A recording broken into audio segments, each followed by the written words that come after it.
One, we are live. Once in a while, we have an opportunity to have a conversation with someone multiple times. It's something that we love doing. All right, let me get that music down a little bit. You know what I'm saying? And I love it. I absolutely enjoy the opportunity to have a conversation with somebody on this platform more than once. Reason being, right, sounding like Kevin Hart right there, is the first time we kind of cross paths. We're still getting to know each other. Yeah, we're still getting to know each other. But we knew we had a great bond. Yeah. And it was great chemistry in the room. And so I'm just so happy to be back here with you, Danza. Absolutely. Appreciate you. And for those that don't know, we got Lazarus in the building. You know what I mean? Yeah. It always goes back to my rhyme where I'm like, who the boss? Like Tony Danza. Yeah. Who the boss right there. And a lot of the new generation of people, they don't know about that one. You know, a lot of this, we were speaking about this just briefly. And back to the intro, right, is what I was saying is when you meet someone, I can still hear the music in the background if you could shut. When you meet someone for the first time on other platforms, I'm sure they have some platforms where they're like, okay, here's what we're going to go through, and this is what we're going to discuss, and this is how it's going to go, and we're going to talk about this here, and it's not going to be live, and we're going to dissect it later. I love the live aspect of it. I love the chance to be able to speak to somebody live and direct, get to know them for the first time, and blindside them with questions, not to disrespect them, but just to have great conversation and dialogue with somebody. Not a scripted dialogue, something that just more spontaneous and absolutely natural. And what I get out of that is, when we have people up here a second time, a third time, a fourth time, now we develop the bond. Yeah. And now, when we're having that conversation, it's very easy for us to just look at the camera and talk directly to one of these fans that have been waiting to hear from somebody like you for quite some time. And my God, have they been waiting on you. I get messages based off of, when are you going to drop this album? Right. And this is like the growth, you know what I mean? Back when I was a Joe Budden fan, like, when is he dropping the growth? Yeah. You know what I mean? It's like, Joe Budden. The Chronic. Yeah.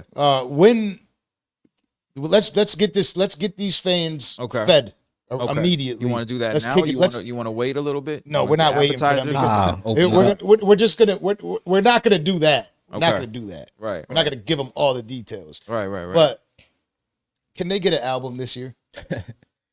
The plan is that they will indeed 150% get an album this year. It's been setbacks that have been taking place because of the immigration system with the immigration lawyer and getting all the team members of my brother Emiway. He had gotten his visa. His team members had not at the time. We had to go through another process to get that done, but it's all in progress right now and all set in line for us to get this August month for the video shoots for this album. And like I said, the records is already done. So it's just a matter of us doing the video shoots and getting the rollout together. And there's a lot of different people that want to get involved in a project that weren't there in the beginning because of how massive and how enormous that it's becoming. And I get a lot of flack from the fans daily. They're like, why isn't it coming out? What's going on? It's like, it's my fault or something that I haven't done. Me and Emiway have both done everything in our power to try to get this out there. It's just other powers that, are not under our control that have led to the delays of this record coming out. All I can say is, and reiterate over and over again, is, we put our love effort into this project, and it's going to be something that's going to be marvelous for hip hop here and marvelous for hip hop on that side of the world. And that's what we're here to do, man. Make history. Unfortunately, history takes time to happen. Absolutely. You know what I mean? But we get there. And, when you're speaking to your fans and you're so connected to your fan base, they you tell them something's coming out, they want it. Yeah. A lot of people don't realize that with a lot of these artists in the industry, they hear a record, but they don't realize that record was recorded 2 years ago. Yeah, there's a lot that goes into everything. You never know when the initiation of a particular song, like there's songs that I've released that I started working on years ago, but they just came to fruition now, so you just never know what the development, the storyline is behind the records. But, I'm just so happy that, we have all this music that is coming out, that is in development. And I'm so happy at the new music that's been coming out, the solo. I'm working on my solo album and I'm working on that collab album and I'm working on my artist album. Gaki 1000 from over there in Pakistan. So I'm just so happy to be involved in all these different projects, because with me, anything and everything that comes out of the machine, of my machine, is going to be something that I am proud of, like to the core. So when I drop Scalpel, when I drop Pale Blue Dot, when I drop the new record, God Sent Me, like I just feel so proud to be able to add this to my body of work. Like I never want to put something out there that what nowadays people call mid, or something that just kind of, oh, he just kind of threw that one out there just to do it. I put love into every little piece of work that I put out there, man. Absolutely. And you could, again, I was just listening to God Sent Me. Yeah. Which, congratulations, because we're looking at over 2 million views in the past week. Thank you. No, we were supposed to interview last week, man, and we had to push it back. So that was when the record was dropping, and we didn't realize that in that period, that little window of time, that we actually were able to attain 2 million people watching this video. So that's just it's fascinating, man. It's faster than I thought. Yeah, that's huge. Thanks to all the fans. Yeah, thanks to all the fans and all the people supporting the record. I wanted to wish a happy birthday to the producer of the record.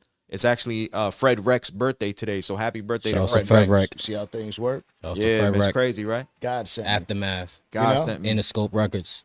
The record, as I listened to it, I noticed that always surgical, right? Like this is in your DNA. However, I feel like you did something a little bit different in this record. Yeah, right. Yeah. It's a little bit more of a bop. It's more of a bop. Yeah. Yep. So tell us what was your creative process behind this record? So for me, you know, I'm the type of person that if I've done something like Scalpel was really big, like I had reaction videos left and right coming out, people loving the lyricism, the extreme lyricism that was on display on that record. And then, but for me, it's like, I don't want to do another Scalpel. I don't want to make Scalpel Part 2, because those records don't usually work. And then it just shows that you're just one dimensional, that's the type of song that you can make. Like previous to that, I did a space record. You know, I'm talking about like outer space. I'm talking about all these, you know, scientific things going on. So completely different from Scalpel. So God Sent Me was a type of song. And this is obviously something that, you know, me and FredWreck collaborated and talked about as well. As now we want to take a lot of that lyrical hip hop that we're bringing back right now, but we want to try to package it in a way where it can still resonate to a general audience that might not feel like, you know, because sometimes like people listen to Scalpel and be like, man, he's going way over my head with these rhymes. So it's like not necessarily dumbing it down, but bringing the level, just turning the knob down a few on the lyricism, and then adding a little bit more of a bop to it, adding a nice catchy bridge to it, a nice catchy hook to it, something that's a little bit broader in scale, and more people could probably like listen to it and kind of vibe to it. So that was the thought process going into it.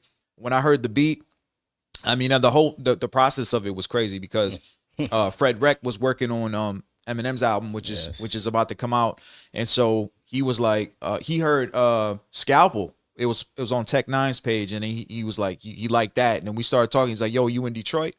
And then I pulled up to Detroit. I was there, and then he was working on M's album. He comes through, and he just starts throwing me all these beats. He's like, yo, we got to work on this. He's playing me beats, and then this particular beat for God, which wasn't called God Sent Me at the time, but that I heard that beat instantly. I'm like, yo, what's that? I'm like, it just kind of like it reminded me of like the golden era, like the Aftermath golden era sound. Like it just 50. hit me right, like right then and there. I'm like, yo, what about this? And he's like, yo, this is supposed to go to M's album, but I think he's going with some other beats on his project. So you want this one? I'm like, hell yeah, I want this one. So yeah. So I'm like, I got lucky. I got that one. And then we started working on it. I started working on the verses, and he's like, yo, I don't want you to record this one in Detroit or Vegas. I want you to record it with me. So he actually invited me to his house in LA, and I recorded the whole song there, basically knocked it out in like one take, the whole record. And then after I dropped that, then he started mixing it down, and then, you know, he's hitting me up. He's like, yo, I'm mixing it down to Dr. Dre's house and stuff like that. So I was just like, yo, like, do what you got to do, man. Make this shit sound crazy.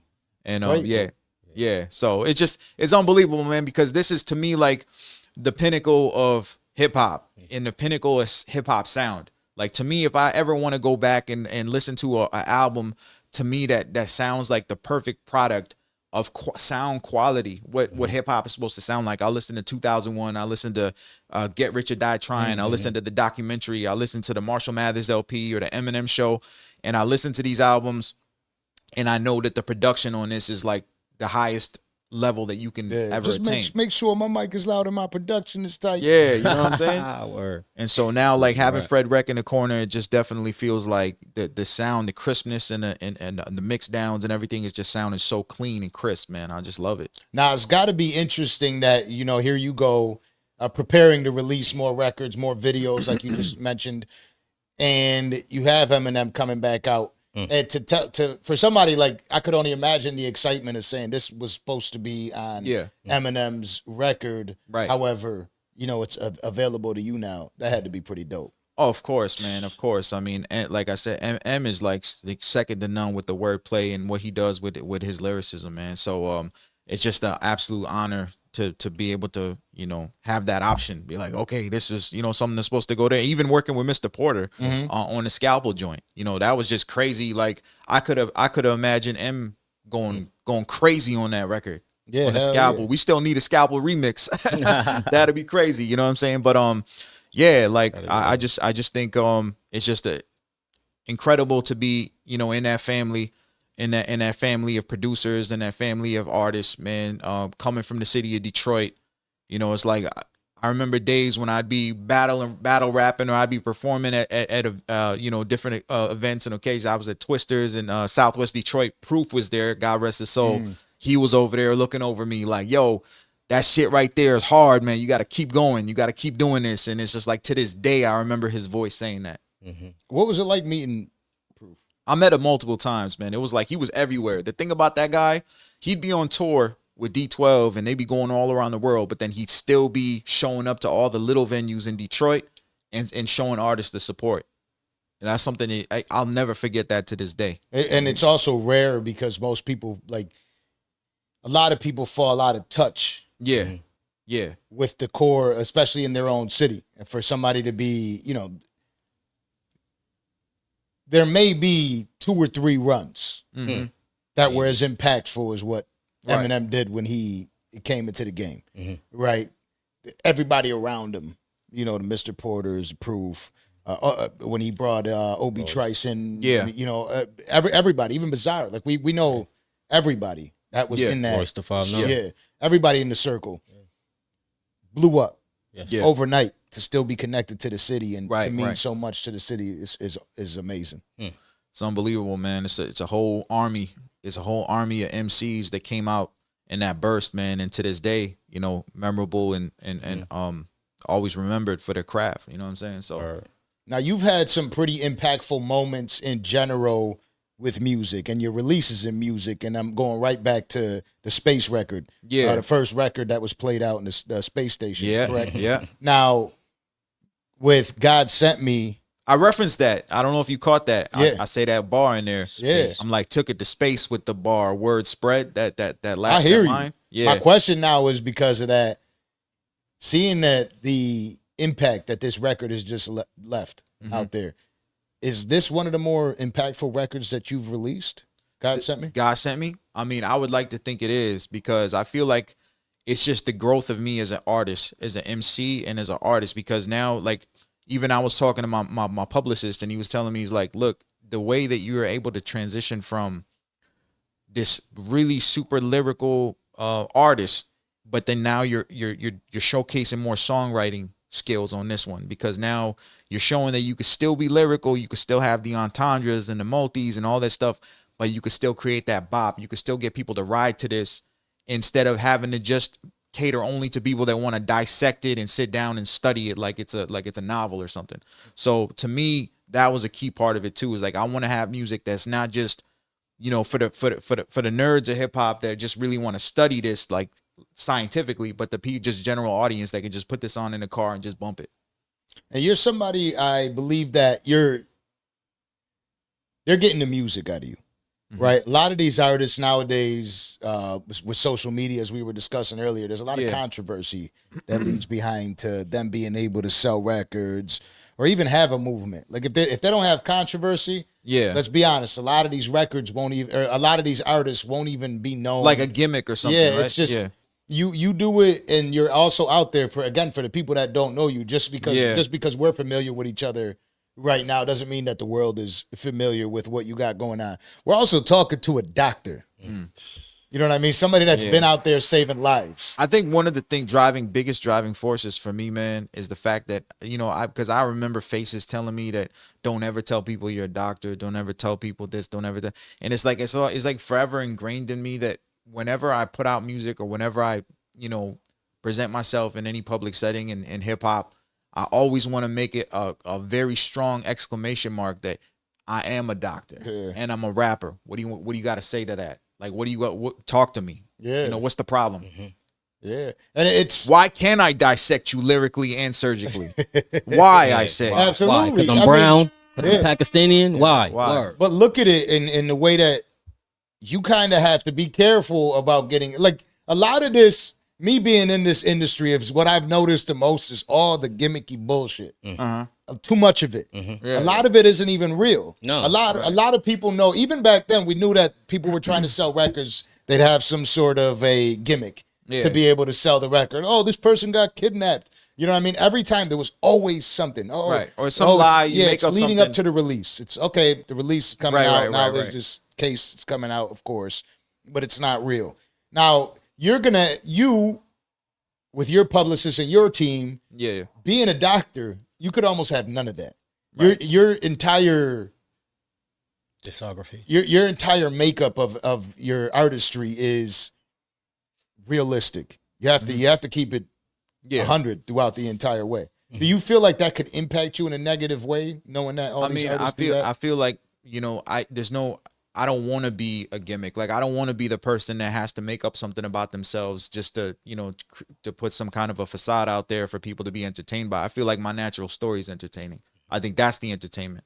I think the fact that I was able to do what I've done in my life, the way that let me just explain to you what I've done in the last couple of days. And this is a real story, real life. So like I was at a podcast yesterday. So yesterday I saw about 50, 60 patients in the morning. I took a flight out to LA. I went on a podcast. Came back to Vegas. I saw my patients this morning, came straight back to Miami to do this podcast here. Wow. So, and so basically just show, like, if I was to tell somebody that, they'd be like, no, that's not even humanly possible. You can't do that. But this is what I'm trying to say is, like, what I do on a reality basis that's the gimmick. That's the entertainment, the hustle, the hard work, the extra hours that I'm putting into this. That's what I'm trying to push forward. That's what I'm trying to tell people is what, you know, stands out with me. Do the buyers ever come together while you're working with a patient? Oh, all the time. You are all the time. You already know what I mean? Like, they say let me tell you. This actually happened. This actually happened 3 days ago. So I was walking in the patient room, and this guy, you know, he had elevated blood pressure. So I'm like looking at his chart. He's metoprolol, lisinopril, all these medications, and I'm like, your blood pressure is really high, but these medications, you know, they're not controlling this, that. And he's just looking at me with this just like stare, and he just like, I'm like, is this dude straight? What's going on with this guy? Why is he looking at me like that? I'm still talking. I'm trying to get answers out of him, asking him questions. And then out of nowhere, completely out of nowhere, he's like, chop the head off the rapper you call God, rip his eyeballs out in front of you to eat him. Yeah. That's my rhyme from Decapitation Chamber with Ghostface. He's like, you're not Dr. Khan, you're Lazarus. Oh, shit. And there's times when, because when I'm in that mode, when I'm in the doctor zone, I'm not even there.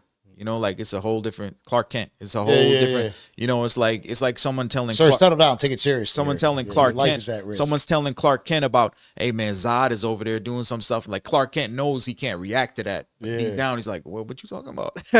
That's how it was when I heard that. I'm like, yo, this is not even, because I'm not even my rap persona in that time. Yeah. And then he's spitting the lyrics, so it just kind of threw me off a little bit. But a little bit in there, I know you were sitting there like, this is fire. Yeah. You know what I mean? I got a fan that I'm operating on. Yeah. He's killer on that one. It's dope, man, because music is medicine at the end of the day, you know, and that actually improved the patient-doctor relationship, because now he felt like he could say anything to me. He felt comfortable. Absolutely. So, you know, that's important as well. Yeah, and then they also got to run the risk of it being exposed to them in their head. You know, obviously there's he said, man, a little bit of his. He's like, I was coming to the hospital. I know I was coming to the decapitation chamber. That's fun though. That's super dope to be able to have that experience, to know that both crafts you're working on are getting the respect at the same time. Yeah, That's like pretty dope. somebody that passed out on the stage when we was on the stage and we had to switch gears. I remember you telling we me talked about about that before.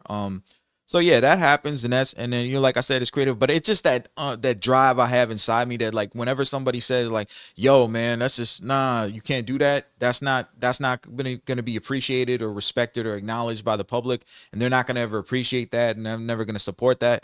That's when I just want to keep fighting it because I'm like, no, I'm just gonna stay me. I'm gonna stay realistic to who I am. I'm gonna keep telling my story over and over and over again until everybody just appreciates it and recognizes that we can accept this. Absolutely. If the conversation ever came about and they told you that we want you to quit hip hop music, we don't allow that here, would you be able to give up hip hop music to continue? It's already saving happened. lives? So it's like I lived through that. Like I've actually been in places of employment where that became a problem. And it wasn't because I'm over there promoting myself in the hip hop sense. It's because nurses and staff members over there, they're like, "Oh, Lazarus is here," and this and that, and it started creating commotions in a work setting. And so I chose to leave certain situations to get to other situations because of that happening. Because I wouldn't allow myself to compromise that. This too, it's both ways too. If I'm having to put the doctor completely away for the hip hop, there's times and areas, but I need both. It's frequencies that work together. It's like the yin and the yang, So it's like the doctor in me that motivates the rapper in me, and vice versa. Like I need them both. They're both kind of, it's like a balancing act. And I've been juggling in my whole life that I can't imagine not having both. To what degree both are existing at the same time, that's always changing. If I'm on tour, of course, the doctor goes back a little bit. When I'm doing treating COVID patients in the hospital, the rapper goes down a little bit. So there's balances to it, but they're both there. They both exist. I say that because I feel like a little bit of them just duck the answer, right? Because I'm giving you like the actual. Which one is it? If you had to give one up, there's no answer. I can't answer that. So we're just gonna keep ducking it. It's not ducking it. It's just I can't. It's just like I can't function without both. I feel you. It's like it's like it's just that you got to run a marathon. Which leg are we going to remove? Be like, I need both legs to run the marathon. Facts. And the way I'm looking at it is, hip hop is the soul. Yeah. Right? Like, you take hip hop away from someone that cares about hip hop as much as you are, it's killing your soul. Yeah. But also saving people's lives. And that's in the heart. Has to be, That's in the heart and the brain. It's got to be so much to it though. Like, so I think that's a great way of saying it. I think that the brain and the heart, there's a doctor there, and then the soul is the rapper. Yeah. You can't get rid of that part. No, it's almost like you're killing one of them off. No, I respect it. Yeah. You know what I mean? It's No, I'm not trying to like dodge your question or nothing like that. It's just that's what it is, man. That's how I would answer something. Yeah. Just so you know, like when people ask me certain shit, I'm like, I don't care about your hypothetical. This is how to really go. Right. I wouldn't do it. Right. You know what I mean? Right. It's just like there's no leaving one or the other. This is the truth in real life. Like you said, there's no gimmick to it. It's just not giving something up. What now you got an opportunity to always have like some of the most ridiculous talent on your records, right? Mm-hmm. And we spoke about this before. However, I would like to believe that now the album is kind of right around the corner. Yeah. Hopefully all these hiccups that are in the way are cleared out. So we're talking about the collab album with Emiway. Yeah. Right. Yeah. And then but what are some features that we could expect? Or do you have anything that the people that don't know about yet out there in the world that they could expect in the near future? I can't release any information about the features more so than I've already spoken about before. There's other stuff that's there, but I can't really mention it. Not today. This I know that's gonna make people mad. People always love to be mad, but I just, like I said, there's certain things and that's what I'm trying. I'm trying this time around. I want to help you feed your fans. I know. I want to because I'm just as frustrated as they are in a sense, because they say it's canceled. They say it's not coming till Judgment Day. It's not coming in their they're mad at They said it's not coming in their lifetime and stuff like that.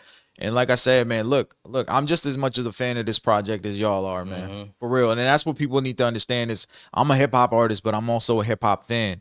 And when something like this is being put together, I'm just as excited as y'all for this thing to come out, and probably more excited. You know what I mean? Like, I can't wait for this project to be out there.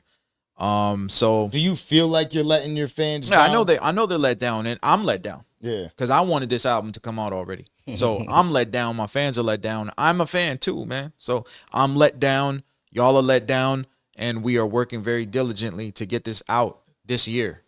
Now, something I noticed with the trend of music, right? Like a lot of international superstars in America, their music gets heard and it gets played, but it's nowhere near to the amount Right. of people that listen to you and enjoy you Over there. worldwide. Yeah. Like the people in the United States of America might not know who Lazarus is today at this very moment. However, internationally, it's huge. The fan base is ridiculous. Yeah, right? yeah. What do you think you have to do to get crossover more into this lane where you get the normal hip hop fans to talk about you a lot more, or do you even care? I do. I mean, I want my music to cater to everybody. Like, and that's my whole thing. Like, I mean, I think it's a fascinating thing and amazing to be able to, affiliate myself with this emerging hip hop, gigantic hip hop scene is out there overseas in India and Pakistan. But at the end of the day, like, my goal is to be recognized and respected as one of the best to do it, regardless of skin color, race, ethnicity, or background. So that's what it is for me. Like, my goal isn't to be the best South Asian, the best Pakistani, rapper or anything like that. My goal is like, yo, he's one of the best, period. Like, he just transcends all those things. And that's the mission. So when I do my solo projects, you heard Scalpel, the Pale Blue Dot, God Sent Me, that none of that has anything to do with any race or any type of ethnic background or anything like that. It's just hip hop. Yeah. That's just like, this dude wants the crown, period. Yeah. I seen A Boogie just recently bring out Millie's in a show. And Academics shared the post, and Academics wrote in the caption, Millie's one of the best white rappers out. Millie's responded to immediately in the comment section saying, I don't want to be known as one of the best white rappers out. That's never something that I went into this for, to be the best brown. No, it's not that, man. I want to be the best, period. Like, if I didn't want to be the best rapper in the whole world, then there's no reason for me to see 70 patients and then fly over here to be on this podcast today. Like, why am I doing that? So I could be second, third best? No. Yeah. But how do you feel like you could escape it? I feel like when I look at the landscape of hip hop and the fans, I feel like there's always some sort of a judgment. Like right now, huge in the industry is Kendrick Lamar versus Drake. Yeah. Right. And something I saw that, because I watched the entire, I'm capable of being a fan of everyone. I don't think it's a problem. Other people do. Yeah. You know what I mean? And so when a record like Not Like Us comes out, as fire as the record is, I think it's more divisive.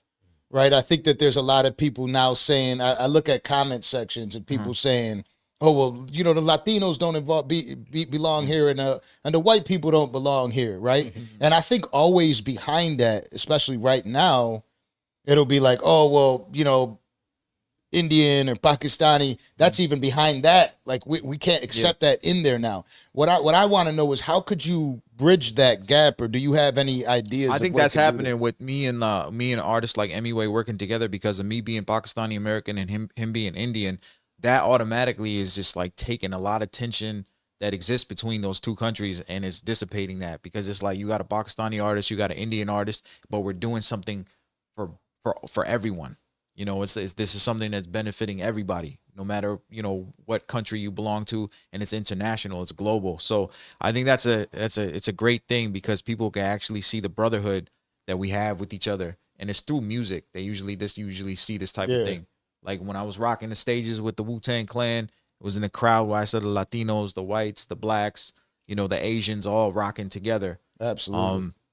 And I think that's something that people don't realize, right? Like, inside of these crowds and in the fan bases, the people that are listening. Even the Kendrick show, we was watching the Kendrick show that happened. It was like, all these different people in the crowd. The majority of Latino and white. Yeah. Like a large majority. Yeah. And it's funny because I see people commenting like, oh, this was an all black show. And I'm like, you don't realize, first off, maybe you don't realize the reach of a Kendrick Lamar. He's Yeah. not just he's not just a rapper that has he just has African American fans. Yeah. Like he's white, Latino, Yeah, yeah. Indian, Chinese, every type of ethnicity out there. Right. Kendrick Lamar is a big time artist. Yeah. And so all these fan bases are actually united in one front and under one roof. Yeah. Out there listening to the music, and it's crazy when you got them singing like they not like us. Right. They not like us. You know what I mean? We don't want to hear you say it. You know what I mean? Right, It's just right, like the right. whole crowd goes crazy. You hear it. But one thing for sure is music has always been able to unite people. Well, the whole, the West Coast came together when Yeah. Kendrick did that. That was, even though it was a diss, it was a beef record, Yeah. but still, it was like you have all the Beautiful, people coming too. together Beautiful moment. in this moment. Yeah, that was just really amazing to see that. They're really trying to take Thanos out right now. You know what I mean? They're like, we got to get all the back rings to together. Kendrick. We're going to take them out. Yeah, I don't know if this shit is AI, but there's a clip going around of Drake actually AI. performing to Not Like Nah, I Us. saw the clip. I think it's I think fake. it's AI. I think it's fake, right? fake. Yeah. Yeah, it's fake. Yeah, it looked wild though, man. That's why this AI thing is crazy. yeah, it is. Yeah, sometimes like even like I think there was a leak or something of like LL Cool J and Eminem song, and people thought that it was a it might have been AI or something. But LL Cool J just he just released information. He said that's an unfinished version of the song. Yeah. That's just stupid, man. As an artist, that's the worst thing, man. Your music gets leaked out there.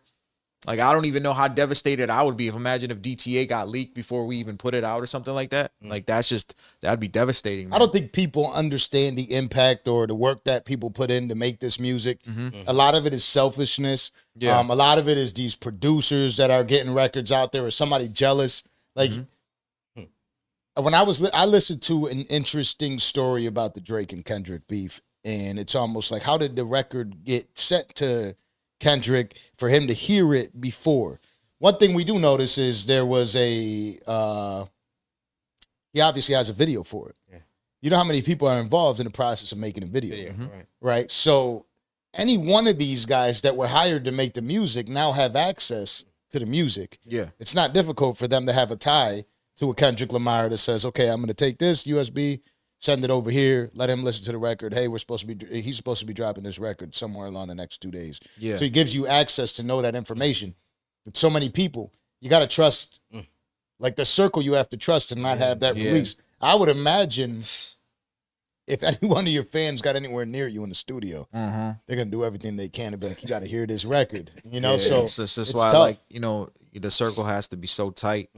The trust within that circle has to be so tight. I mean, that's just the only way that this could work, because it's like when that type of thing happens, then it just messes up business, and it messes up, all the rollouts, everything that you're supposed to do. But I mean, but the Kendrick and Drake and the J. Cole situation, I really enjoyed watching that though, as a spectator, as a fan, even though like, people say it was polarizing and it was dividing and this and that, but it was just like the entertainment and the way it brought everybody into the Coliseum, so to speak, to watch. That was pretty intriguing. That just happened. I'm not going to lie, man. I don't care what these fans say. I'm over here just waiting on Drake to drop a summer hit. For real? You know what I mean? I couldn't give a damn. You know what I mean? Like, for me, again, like I could enjoy all the music. I got into a few hours. I had Benzino up here a few times. Yeah. Right? I know Lazarus probably has about I had some some joints in the chamber. I had some words for Benzino on a freestyle, and he reacted to it too. Did he really? Actually. Yeah, he did react. What to were it. the words? He He's said got some- time. No, I want to hear the words. The words on what? The verse. What was it like? What'd you say to him? No, I was just on there talking about how, like, when he went over to Mom's Spaghetti, Yeah. and then he was throwing the spaghetti on the street and stuff. I just felt like that was being disrespectful to Detroit. Like, you got a situation with him, but you're out here like, you're like throwing stuff on the streets, and like I grew up all around that area, man. I was there every day. So like, you're throwing pasta and stuff on the floor, like you're disrespecting the city at this point. That's how I felt. That's how I took it. So I just kind of, jabbed at that situation and just talked about how, like, it's getting too disrespectful for Detroit now, and it's just getting a little overboard with it. Yeah. I mean, listen, I got a pretty good relationship with Benzino. I don't know if you saw the last interview that I had with Benzino. Him and I Like we had to go outside to go handle shit. Oh, yeah. That right shit was before It got Yeah. crazy. It was crazy. You know what I mean? Yeah. And like Danza pushed him and all that. yeah, well, you know what it is? It's like Danza. a lot of people get mad at me for like I get judged all the time. Like, oh, Danza can't control his temper. He's a podcast host. I'm still a human being, Nah, I mean. right? So there's times where I'm gonna snap, and then this situations happen. What 4 times out of 210? Yeah. You know what I mean? We've had 4 sorts of issues. If that doesn't happen with somebody like my character, I'm faking. Right. You know what I mean? Something's got to happen, right? But as much as he's been up here, I can be honest with him, right? I do believe that he focuses a little bit too much on Eminem, and he doesn't need to anymore, especially like at that age. Yeah. You know, your late 50s. The last thing you should be doing is having rap beef, right? Like unless you're 50 Cent. You know what I mean? Like there's certain people that you know like that. It's them. It's who they are. A lot of people say to me, Benzino, even that night, he goes, the people that you're around are influencing you to turn you into this guy. I'm like, no. I'm going to be honest with you. The podcast initially turned me away from being who I was because I was more focused on doing right by Cato, my co-host, doing right by Orlando, by Landon, by Fred, Brad, Nova, all the people that are involved with what we created. I'm like, let me sit back a little bit and not be so aggressive because I know I have an aggressive personality. What's happening now is I'm like, you know what? I have more success on the show, not being confrontational, but being me. Yeah. You know, and sometimes it is going to be controversial because sometimes I am going to push somebody a little bit to get the, not to get the gimmicky shit, but to get the real shit. Right. You know, and I'd imagine you being such a huge fan, just coming up in Detroit and being such a huge fan of Eminem, to see shit like that has to just bother you. It's like, how many times, you know, and then going to the city, I'd be upset if somebody disrespected the city. So yeah, I mean, like I said, that's the foundation for me. I grew up around that, you know, so, you know, my pen, you know, it developed in that fashion, and it, like, we're having mentors like Royce the 5'9", having mentors like D12, you know, like I said, Proof, like Bazaar, Swifty, that's my big brother. Yeah. You know, he's on tour right now. He just called me the other day. He was just chopping it up about all the progression, everything that, you know, that I've been working on. And it's family, you know, it's like family. So it's like when someone comes around and starts disrupting that and starts doing that type of stuff, obviously you're gonna feel a certain type of way, you know. Now, one of the first people that were like to talk shit to me, in a sense, was Royce. And it's funny because I had a conversation with a gentleman by the name of Stevie Knight.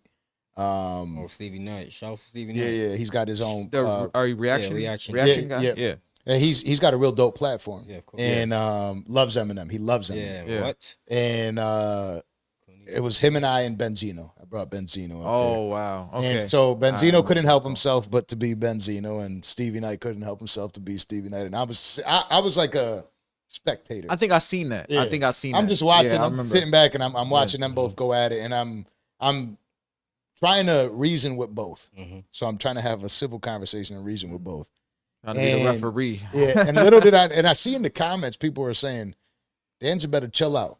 Because Eminem pays attention to everything. Everything. You know? And I get a message like 3 a.m. I don't know if it was that day or the next day. Literally 3 a.m. I'm sitting here, I'm working on a video, editing it and whatnot, and it's Royce. And I'm like, the fuck? You know, is this going to be a good message, or is it going to be a good message or a shit talking one, right? And he goes, so how cool are you with Benzino? I was like, I like to think that you know, we're pretty cool. And he's like, yeah, he needs help. You know, you shouldn't be allowing him to do that. He's like, he's talking to me like a child. You know what I mean? But it's Royce. Like, this is somebody I'm just a huge fan of. So I'm going to listen anyways. You know, I'm still a fan of the culture, of the music, of the people who I've been fans of all the time. So I'm still able to sit back and listen. And he's telling me, he's like, he don't need to be drinking or none of that. He needs to go to rehab and take care of himself. You see what happened on Drink Champs? Yeah. And that was the day after. Oh yeah, I believe that we had him up here. mm-hmm. He did. He melted down. You know what I'm saying? So like, I think it was the day after because he saw that and he was like, Royce is like, Danza needs to do something about this shit. If you're so cool with him, then do something about that. If you call that person fam, do something about that. And you know what it is? It's throughout my time working with anybody. I have been. Even if you were like to reach out to me just to chop it up, you know what I mean? I'm just gonna be the same. I'm still a human being at the end of the day. Right, a lot of people look at this entertainment shit a lot differently than I look at it. Yeah, I look at it as it's a network. We're building with people throughout every day. You know what I mean? I'd love to be able to kind of just help somebody out at a time of need and stuff like that. Now, you've obviously done a lot of that. You know what I mean? And there again, you do well by a lot of people. I could tell you don't have a lot of controversy out there in situations with people of that nature. What are your when you think about your rollout for an album? Yeah. What is your plan behind it? Do you work with others behind it, knowing that you don't want to trust that many people because you don't want to allow somebody to leak your music or subject yourself to anything like that? What's a rollout like for you? And what do you plan? How do you plan on rolling out this album? Well, what DTA I'm trying to start. well, DTA to start or the solo album? Because the solo album, what I'm trying to do is I'm trying to stay away from features on my solo album. So which one's releasing first? So DTA is going to come out first. Yeah. So that's what I mean. So like so now we can talk about that. Okay. So for the rollout, what is your plan? To be honest with you, that album needs no planned rollout. I think the rollout's set in motion since a year ago. Yeah. So I think once it's time for that, I think that's one of those albums when it's time to come out, the people will create their rollout. Absolutely. You know what I mean? You have the immigration situation going on with that. Exactly how is that? So like, I have an immigration lawyer that I'm working with directly, and he's been working on Emiway's case. Yeah. And his team members as well. So this is to get him out here. To get him here to the States, because we had conversations about shooting the videos elsewhere, but we wanted to maintain the authenticity of what we were doing, what we're showcasing, especially with the features we got from Detroit on there.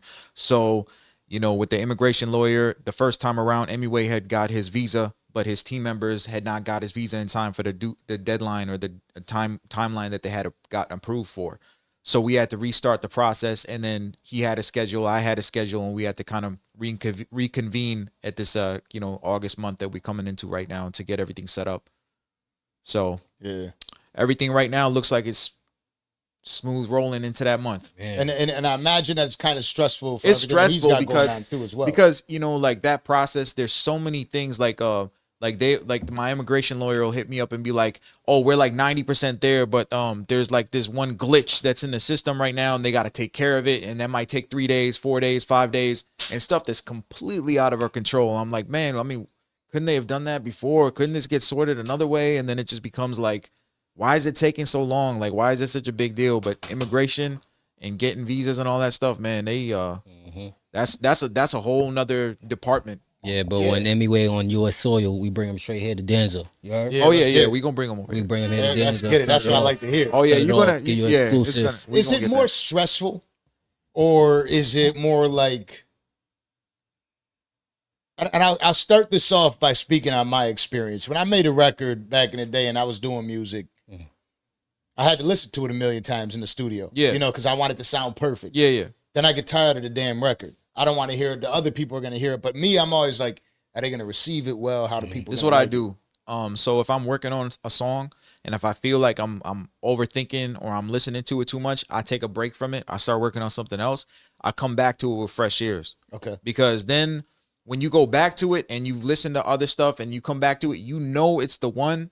When you go back to it and you're like, wow, what was this? Oh, and you felt that same energy again. That's when you know it's the one, because sometimes you work on something so much that you start getting used to it, and then you start losing what initially got you on that record in the first place. So sometimes you got to step away from it and then come back. And then if it still hits you like it hit you the first time, then you know it's the one. Absolutely. But does it become a thing with this album, knowing that you already have the records that you want to the records that we got on everything's this record, done. I listen to those records today. I know that they're all hits. Yeah. But has it taken away from the excitement of it because of all the other surrounding circumstances? Be real with me. Yeah, well, I try not to I try not to think about it because I know that when it's time for the rollout, they're gonna become exciting again. Yeah. Like they're gonna become exciting, like as if I just wrote them or I just penned Okay. them or I just came. So obviously, you know, you're gonna have that. You're gonna have that diminished excitement as you listen to it over and over again. Yeah. But once you know, okay, now the world is gonna hear this for the first time, so hit the refresh button. It's gonna be exciting again. What do you think is gonna be like the? I mean, you know the names of the tracks, right? Yeah, I mean, it's so just that without giving information, give us a name of one of these tracks that you know when they hear it, that's gonna be one of the ones that set the trend right there. Well, you want to give one name out? Give one. All right, so the record I got with Royce the 5'9" is called Dr. Jekyll and Mr. Hyde. Shout out to Royce the 5'9", yeah. That's the first time anybody's ever heard that on planet Exclusive Earth. Right information, now. just heard it heard. right now. Exclusive. So Dr. Jekyll and Mr. Hyde is the song with me, Emiway, and Royce the 5'9". Yeah, I already know that was gonna be. Yeah, so yeah, I wasn't supposed to do that, but I did it for you. Yeah, I appreciate you. But it's all about that, right? Yeah, like it's all because I want to know, like when I this is what I'm starting to do. I got a catalog I'm building here. Yeah. I get to go back and listen to one of these interviews, and I'm like, okay, I hear where he said this. Some people are bringing the shit up to me. I'm not even bringing it up. Some people are like, did you know that this was said here before, and then everything came to fruition?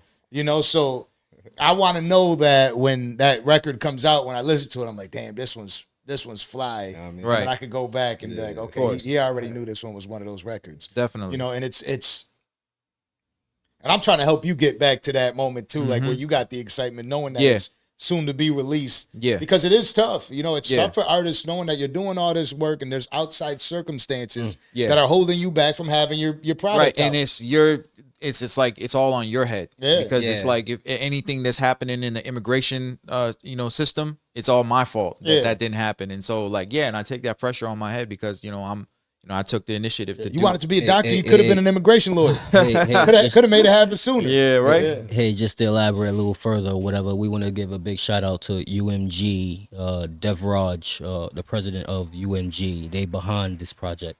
So that's another bit of information I just gave you all. Dope. And I see that Interscope hat too. Yeah, you know what time it is. Yeah. Now, Devine, like you've been making a lot of moves as well. Talk to the people because you've been over here quiet as hell. We get the ad libs. What's up, man? How you feeling? It's like my Welcome responsibility. back. Thank you, Danza. Thank you all for having me. We got a birthday man in the house too, by the way. Too. Yeah. I appreciate y'all. Happy Appreciate birthday. y'all. You ain't supposed to take away my happy birthday shout out, though. I had to. You already gave me the floor. But no, what it is I like to, the everyday rollout of Lazarus and his mandates and his missions. I oblige by him and I take full responsibility to try to carry out such.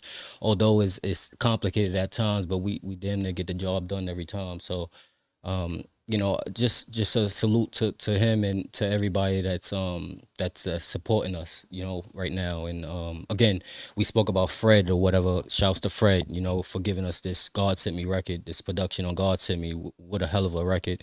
And basically, like I told Lazarus, he rode us into the industry with the God Sent Me. So, hell of a salute with that by itself. Yeah. It's just been a tremendous run. Again, some people that we speak to tonight that are just for the first time kind of getting to know you. It's important that we take them back a little bit for them to know. I know recently you were on I believe it was IG Live with Mr. Porter. Yeah. And social media is there. Yeah. So what's the, for me, I've just been having this discussion so much recently. I'm kind of like, I do social media because I feel like I have to. Yeah. You know, because you got to stay connected with the fans. Got to. But I would imagine with someone like yourself, the comment sections have to be ridiculous of expectation. No, the expectation and that's the other thing too, is like as time passes by for like release of certain albums and stuff, it's like because of a certain time now the expectations are going higher and higher and higher. So it's like when it comes time to release, it's like people are, it's just they've been starving for so long and they really, they want the best possible meal in the world. And, but I stay true to that and I'm like, look, I'm gonna give you the best I can. It's the best we got. You know, we're gonna put it out with best foot forward always. No So microwave. yeah. My bad. I was gonna ask you, have you felt the need to go back and like touch up anything or like add more verses or? Yeah, there's always elements of that. There's always ways that you can update, or sometimes there might be some references in there that's dated. You might want to go and update a song that you already had, but it hasn't been released yet. So there's definitely touch-ups that can be made in that sense. All right. Definitely. Yeah, and I imagine that like has that ever killed the record for you? No, it hasn't. You know, it's crazy because on the song Lobotomy that I had, I actually had a line because rest in peace to Sidhu Moosewala. He's a legend from India who passed away. He didn't pass away when I wrote the record. I had a line in that song Lobotomy where I say, got more beef than Sidhu Moosewala. So he's a rapper that's known, he was an artist that was known to have beef with so many people. So the line was actually, I got more beef than Sidhu Moosewala. I'm trying to tell you people that like, yo, I'm beefing out like he is. Yeah. But he passed away, then that line no longer is befitting. So I said, rest in peace to Sidhu Moosewala. Okay, So I said, it got more beef than Sidhu Moosewala, turned into rest in peace to Sidhu Moosewala. So that was a way, I thought that I could not use his line anymore. Because now it's like, even Emiway called me at that time. He's like, yo, that line, it's not going to work anymore. And I'm like, yo, how can I flip this? Because it was just working so perfectly what I did. And then I flipped it and it just actually worked. Yeah. better. So that Actually, ends yeah. up making it more impactful. More in the impactful. record. Yeah. Yeah. That's pretty dope. But it's crazy because we shot the video before he passed away. And my lips are still saying Sidhu Moosewala. Yeah. So people are like, there was an enigma to them. They're like, how did he know that? Yeah. That's pretty dope, though. Yeah. That's pretty dope to have all that stuff coming out. And is there a plan in place to perform a lot of this record out there? Yeah, so we definitely have a plan to do tours here and overseas in India and Dubai and different areas. Can it possibly feel the same here, or is it going to feel out there? It's not going to feel the same here as it does out there, but it's going to have its own twist by us. But it's just kind of like you're also showing people here how big hip hop is over there. Yeah. So, and it's like you got, I'm excited to bring Emiway over here and to take them to different places and have them freestyling in Hindi, and just showing that look at hip hop is being spoken in these different languages and how it's put together so dope. So, I think people will get a kick out of it here too. They'll enjoy it. And I've seen some of these freestyle videos or battle videos. They have them in all different languages where nobody knows what the hell is going on. But they like you'll see the comments saying you could tell it. You can know he went in. Yeah, you can just know he went in. You have no idea what he said, but you just because the bop and the flow that people got, and it seems like it's evolving worldwide, right? Like this is kind of like the fight game. Yeah. When people see these fighters out there, it isn't great everywhere else right off the jump. Basketball, right? USA basketball is going to dominate everybody every time. Everybody knows that, except for it started to change because it became so huge internationally that now that USA goes out and they think, oh, you know what, we'll bring out these stars. We got the best in the world. People from all over the world come to play for USA and they represent USA, and all of a sudden you got Luka Doncic out there. You know what I mean? You got Kristaps Porzingis, Nikola Jokic. You know what I mean? And you got these games being played, and I mean the USA is getting smoked out there. Yeah. So I feel like that's happening in hip hop as well. And then the crowds seem to be, I think maybe they're already more ridiculous because the support is different out there. It's not about like, and you correct me if I'm wrong, a lot less hate, a lot less division because in a city you could go to Baltimore, Detroit, and every hood. It's everywhere but America. But I might correct me if I'm wrong. No, there's beefs, there's rivalries. There's like he's from this town, he's from that. It's everywhere. It's in the world. So like over there, you got rappers from Delhi, rappers from Mumbai. You got rappers from different, even in Pakistan, rappers from Karachi, rappers in Lahore. There's gonna be like conflicts. There's tension. There's like them dudes over there think they can rock with us and that type of stuff. So you're gonna have that. I need to learn about that. Yeah, because that shit's dope. I'm actually going to Pakistan next month, and I'm actually gonna be working on this project with my artist. We was talking about the 13-year-old Gaki 1000, remarkable guy. So he got a new track, coming out, and we actually gonna be shooting at the K2 mountain. Oh shit, the second highest peak in the world. You be doing your videos are dope. Like that's what I'm saying. Like I want to do stuff that's like, You know, you don't normally see You that. hear type what of he thing. says though? He's talking about the first record that was played at the space station. Now we're gonna right? have the first record you see on the mountaintop. Yeah, that's exactly what I was gonna go to. Like you like doing historical shit. Yeah, like know? I'm trying to train for that. Like I'm gonna have to. What is the goal for you though? Like you got all this stardom, right? Because it's you just like anyone else, you might focus a little bit too much on having all the American fans and like, oh, I want them to I want to be the best over here. But you already have such an enormous fan base that a lot of people will never be able to touch, right? Is that not satisfying enough to you? It's not that it's not satisfying enough. It's just that's not like my intention is to be like my whole thing is I want to be the best MC, the best rapper. Yeah. Like if it ends up being that is that demographic that ends up rocking with me the most or whatever. At the end of the day, that's cool. But I don't want to just make music for that. I want to make music for anybody that likes hip hop. Like that's what I've been in it since day one. Like I want to be able to have all races, ethnicities listen to it, be like, yo, he's dope. You'll feel like you'll ever be able to be appreciated the way you want to be appreciated while you're still here, or is this all going to happen? You think when you're gone? And that's all. Damn. That's all how God writes it. You know, if God writes it for me to have it while I'm alive, it'll happen while I'm alive. Otherwise, like I said in the record, God sent me. Even if I die, I'm alive, buzzing like Nipsey. You know, And I feel that way.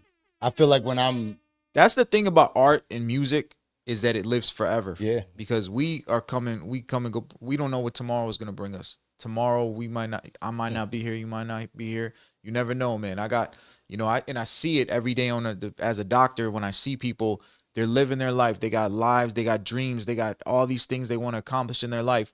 They're texting and driving and now they're paraplegic.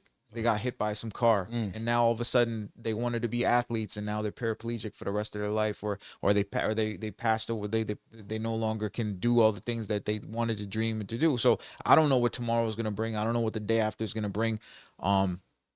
Anything's possible. Absolutely. But the thing about the music that I put out, that's why it's so exciting to put this music, this body of work out there is this, even after we're gone, that's still there. That's right.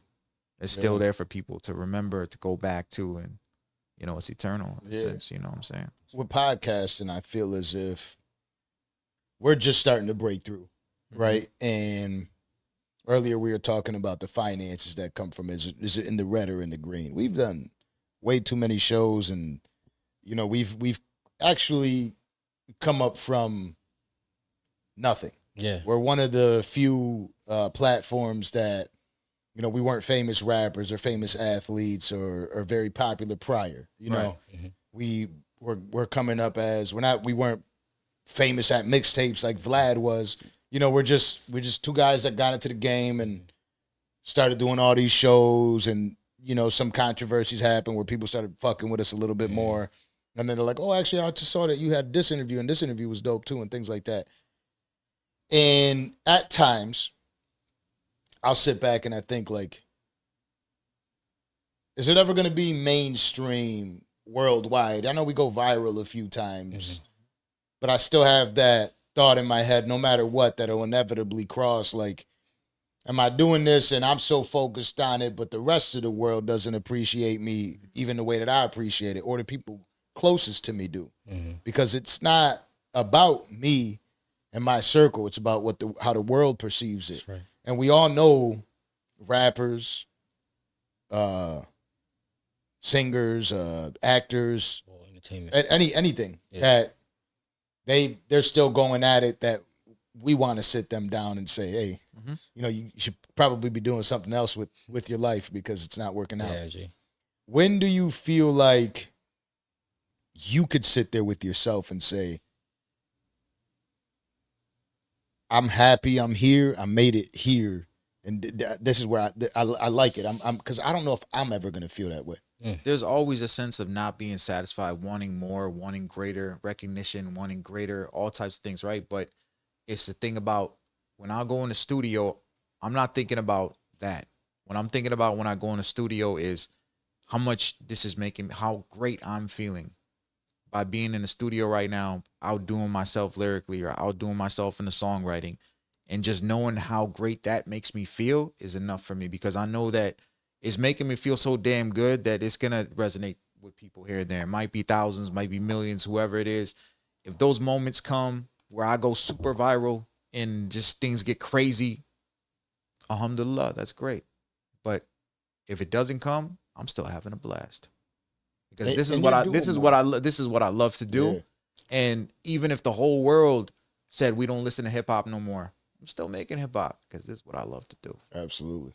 And do you feel that having another career, right? Like, so many people don't. Mm-hmm. So many people, they're still sticking to that one thing. Yeah. You know, and do you feel like having something else to fall back on helps you accept what you're doing with music and at the pace you're doing it?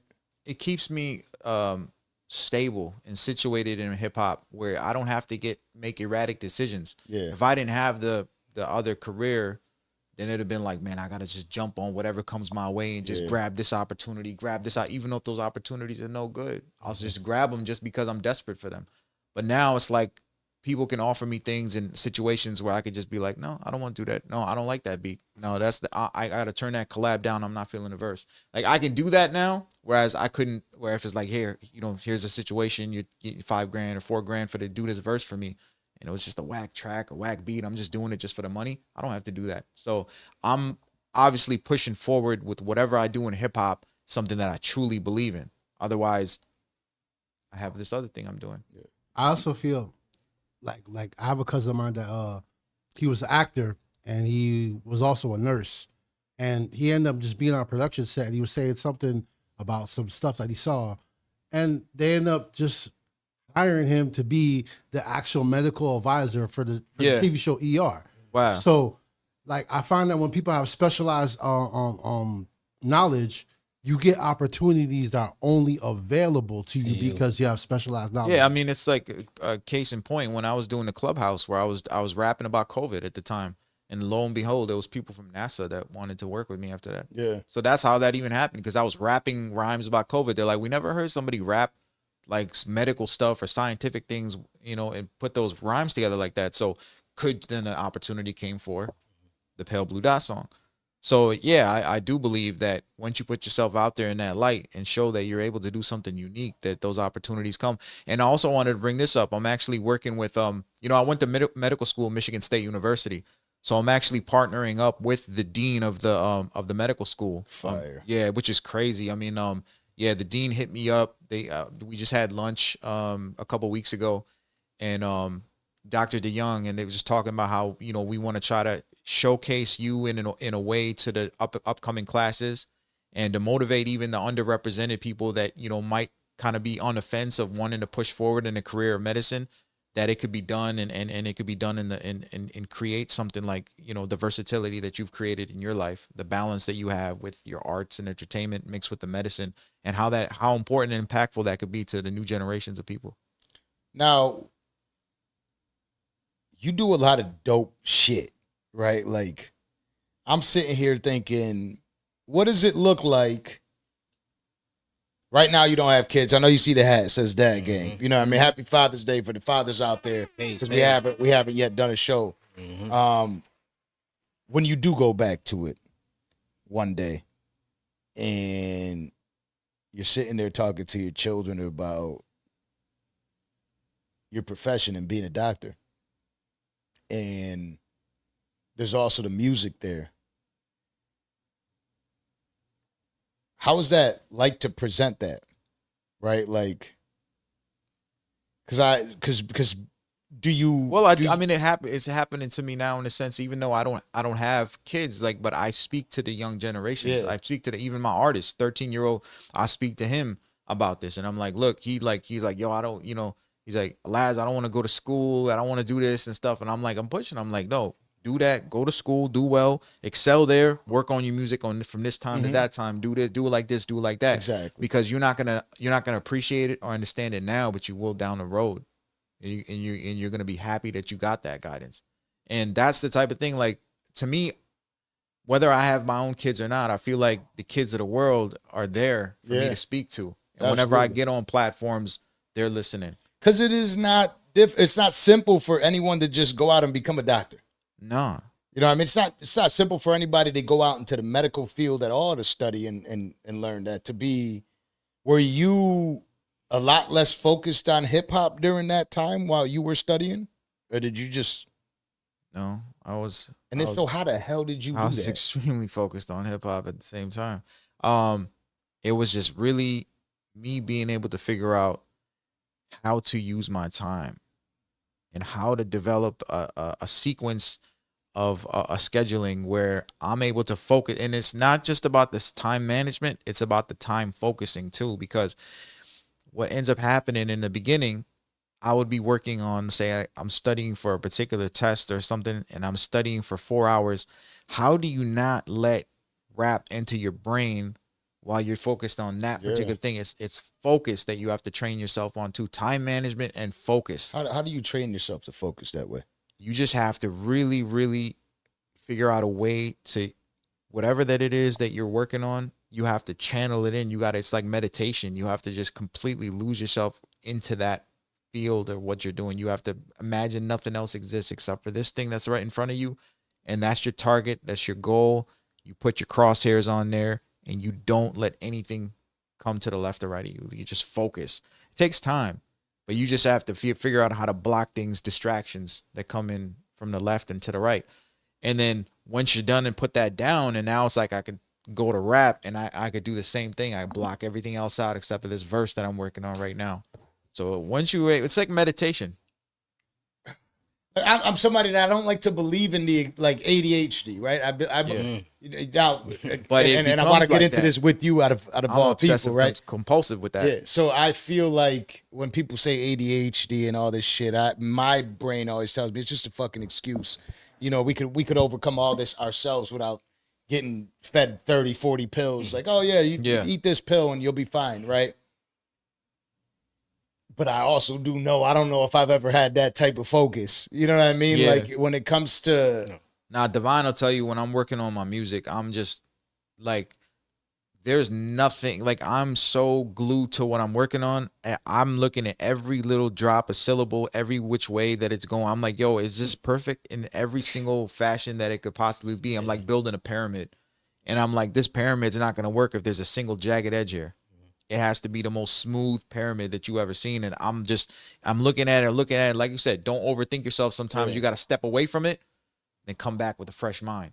And then, I didn't even notice there was the glitch over here. This didn't work out. But it's just, you have to develop that routine, a pattern of how to make something perfect to your best but what ability. about your personal life then? Like how was that impacted by all this laser focus on, your career with being a doctor and hip hop?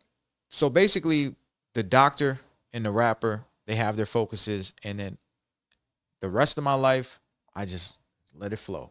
Just let it flow, because you gotta relax too. You gotta have a state of peace and comfort, and not stressed out about having everything be so particular and so specific. So it's more loose. But are you not making it difficult for the women in your life? Mm-hmm.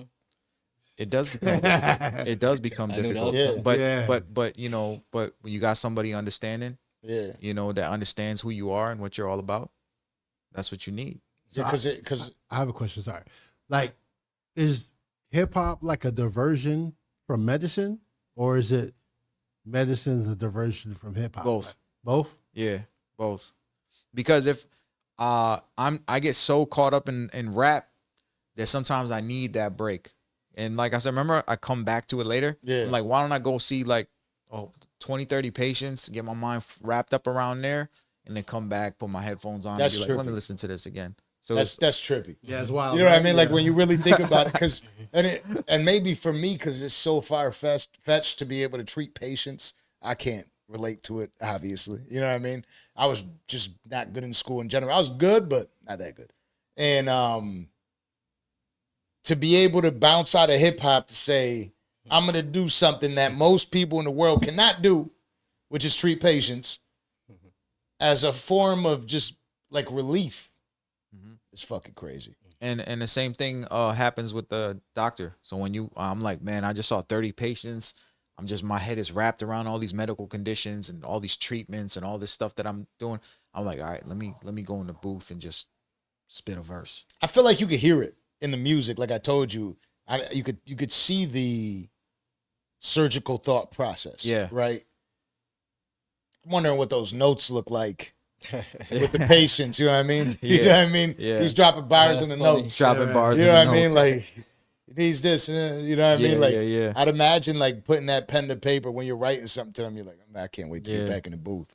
Yeah, sometimes I'm just in the hospital and I just like I hear about a disease or something. I'm like, oh yeah, that's going in the rhyme. Yeah. Gonna go on one of them. And then obviously coworkers, right? Yeah, So yeah. and yes, we've spoken about this before, but again, we're hitting new ears now. You know, as our platform grows, your platform grows. So we are reaching out to new ears now. Yeah. And with coworkers in the field, probably some of them, I would imagine, are bothered by the fact that does music. He probably doesn't take his craft seriously. Yeah. No, you ever that's have situations with coworkers? There is that. So you have to, it's like when you have that in both worlds, in hip hop and in medicine. So in hip hop, they'll be like, yeah, but he's a doctor, so how much does he really care about the rap? And then also in the medical world, but he raps and stuff. So is he really serious about what he's doing here in the hospital? So yeah, of course. I mean, I do get vibes from people, but I'm over there to do my work. I didn't go to school for 13 plus years and put my all this effort and energy into what I'm doing just to mess around. I'm there to treat patients to the best of my ability. Do you feel like there's ever been a moment where you've been discouraged from either? From doing both or just any? Just because of doing both. No, I mean, like I said, I've switched jobs before because of situations, and it's just like sometimes it became just difficult for people to understand, my schedule and what I do and how I do what I do. But once they got to an understanding that when he's here at work, he's 100%, like 150%. And that's all I need is just somebody to understand how I work, how I function. I feel like there's really so much lanes and endless like content with something like that, but it's tough because of the laws behind it. Yeah. You know what I mean? Like when you're a doctor and you're treating patients, it's not like you can just bring a camera in the room. Yeah. You know what I mean? But there is, like, if somebody was able to follow you around. Yeah. And kind of record what you're actually doing on a day-to-day basis, right? Like they tried. There's people that have tried to do documentaries. It's just HIPAA. You can't. Patient. Exactly. Yeah, you can't just do that. They would actually pitch ideas to me about making a fictitious kind of thing, but that's not the same, right? Yeah. Not the same as what you really see. That definitely. Continue your question. So no, I'm hearing you because I'm thinking, right, like we got all these situations that go on. Everybody's like, oh, that was fake that you argued with that person. I'm like, whatever, Yeah. Like at this point, who gives a fuck? Right. Like if that's what you think it was fake, go fuck yourself. Who cares? I don't care. I never even wanted it to happen. I don't want to fuck. Yeah. I don't want to fight the fucking goddamn island boys. You know what I mean? Like fuck. But and that happened. You know what I mean? But I didn't. I told him to Yeah. sit the fuck down. You know what I mean? Like the altercation prior of anything happening, which nothing happened. Yeah. All that happened after that video, I was like, okay, sit the fuck down. We're gonna finish this goddamn conversation, Right. you little motherfucker. You know what I mean? And then we finished the conversation. Nothing else happened. Like, oh, it's fake. It's not fucking fake. Your family's fake. No, but you can't do that because you're so realistic. But at the end of the day, the because of HIPAA, it kind of fucks a great story. Yeah. It's like Right? right Like, there, right? nah, You can hear I it. think- The like, hip hop doctor, yeah, the show and everything, right? Yeah, because there's I so think it many would be more great trippy things that for happen. people to see if they actually made a camera that could just follow me the whole day of what I do. On a day-to-day I think that would basis. be crazy. Absolutely. That'd be crazy because I am a different person there than I am in hip hop. And Have you ever thought of that? Maybe getting a camcorder, a cameraman to just can't. follow you around from not even in there, yeah, right? Like when you go into work and when you go out of work, like how you feel, what your stresses are. I mean, and then you getting on a plane and going to Miami. Yeah. And then going back to Vegas we and could going do to that. California. That's something that we could always put out there. I think people would love to see it.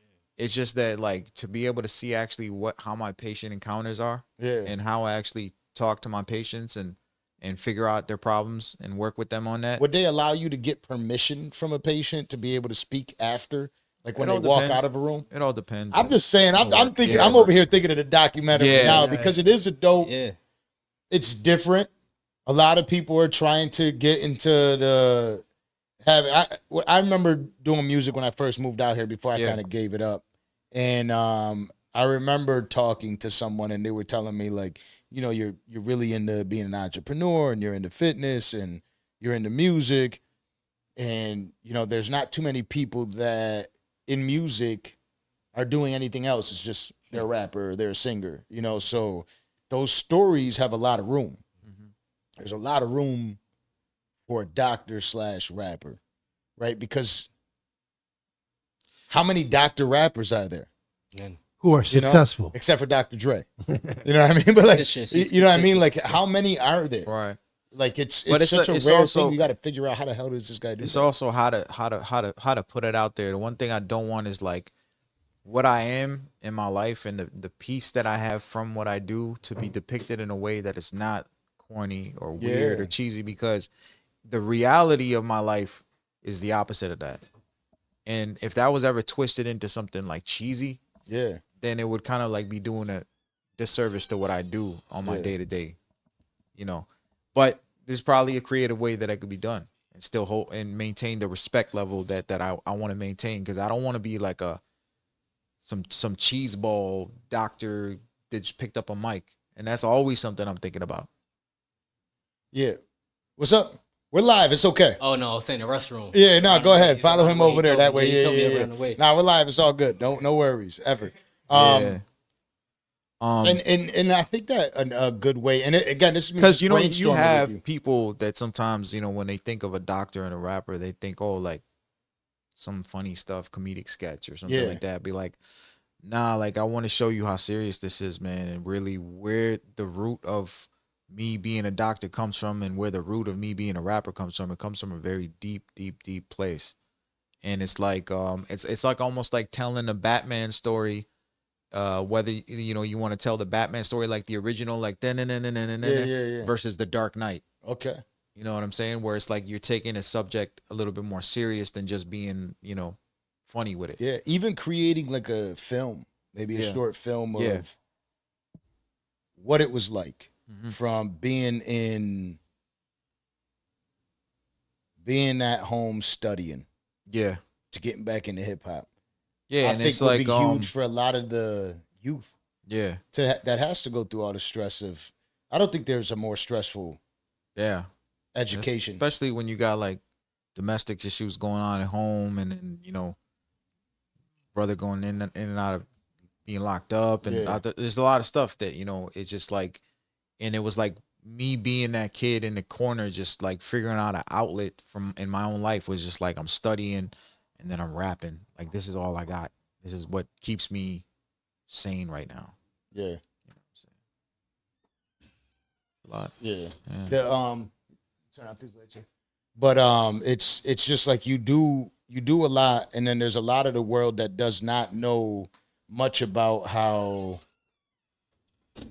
any of it would truly be like, Yeah. right? Like, again, sometimes when my brain operates, I'm sitting there thinking about all the possibilities of the way that you become even more of a superstar worldwide where everybody knows you, right? Because when I sit here in this seat, before I met you, I don't know much about you. After I hear about you, I learn about it, and I become so much like I'm more fascinated with you than I am with other artists, right? Like to listen to your music, to the fact that you can rap like that and have another profession that's as difficult as being a doctor is impressive.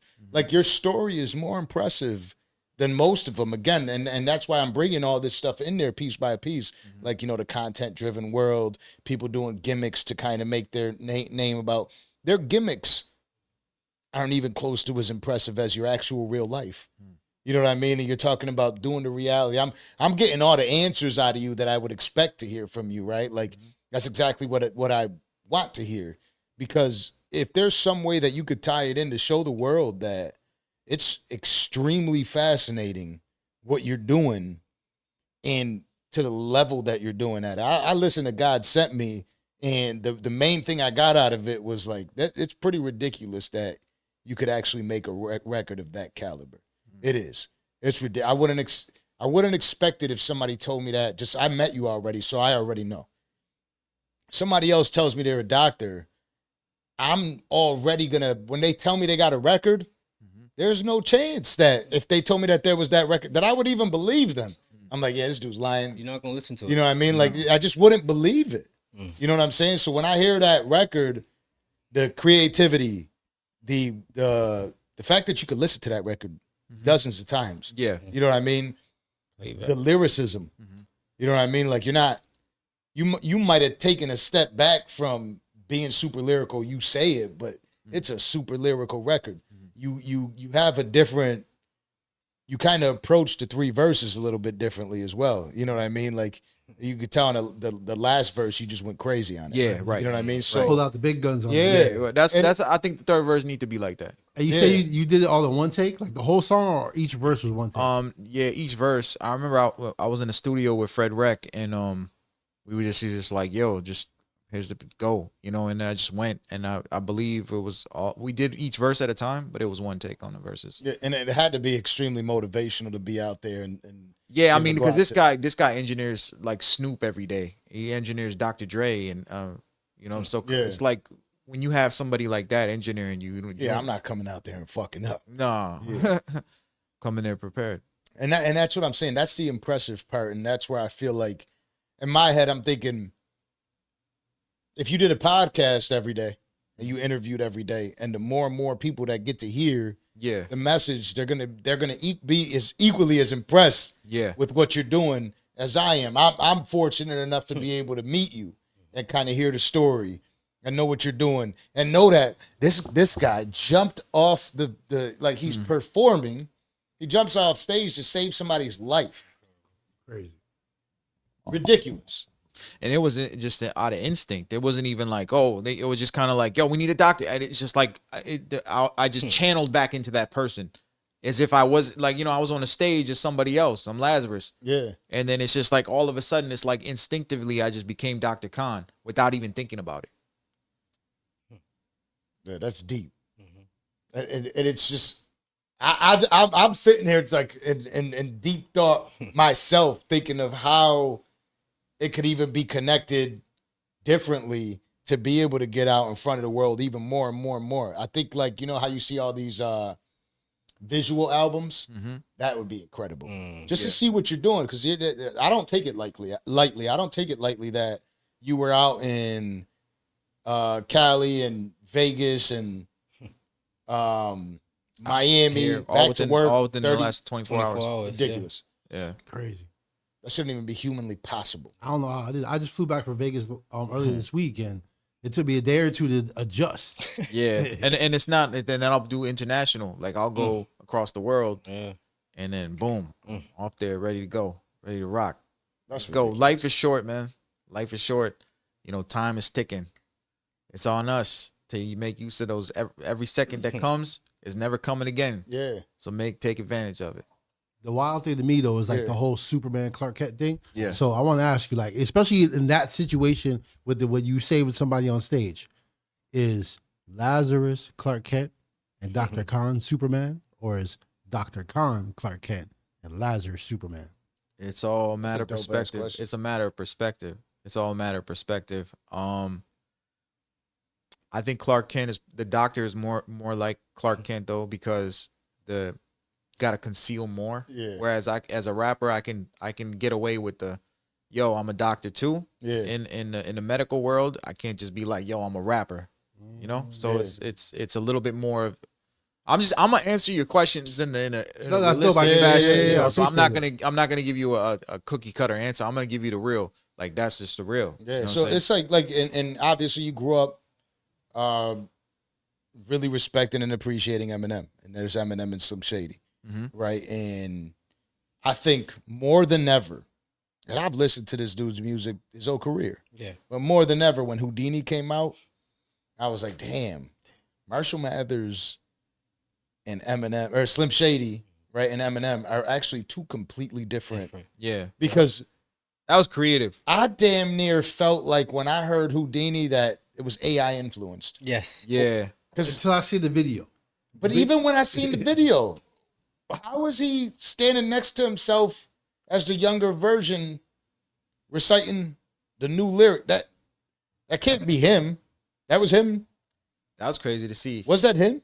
I think what they had AI, right? They had like a Well, they AI had the filter. Like he was standing next to his younger self. Like the old version. And I like know the that you old- could it do was that. like the old Did version. he shave his face? No, I think it was AI generated. I think it was created Yeah. through like computerized.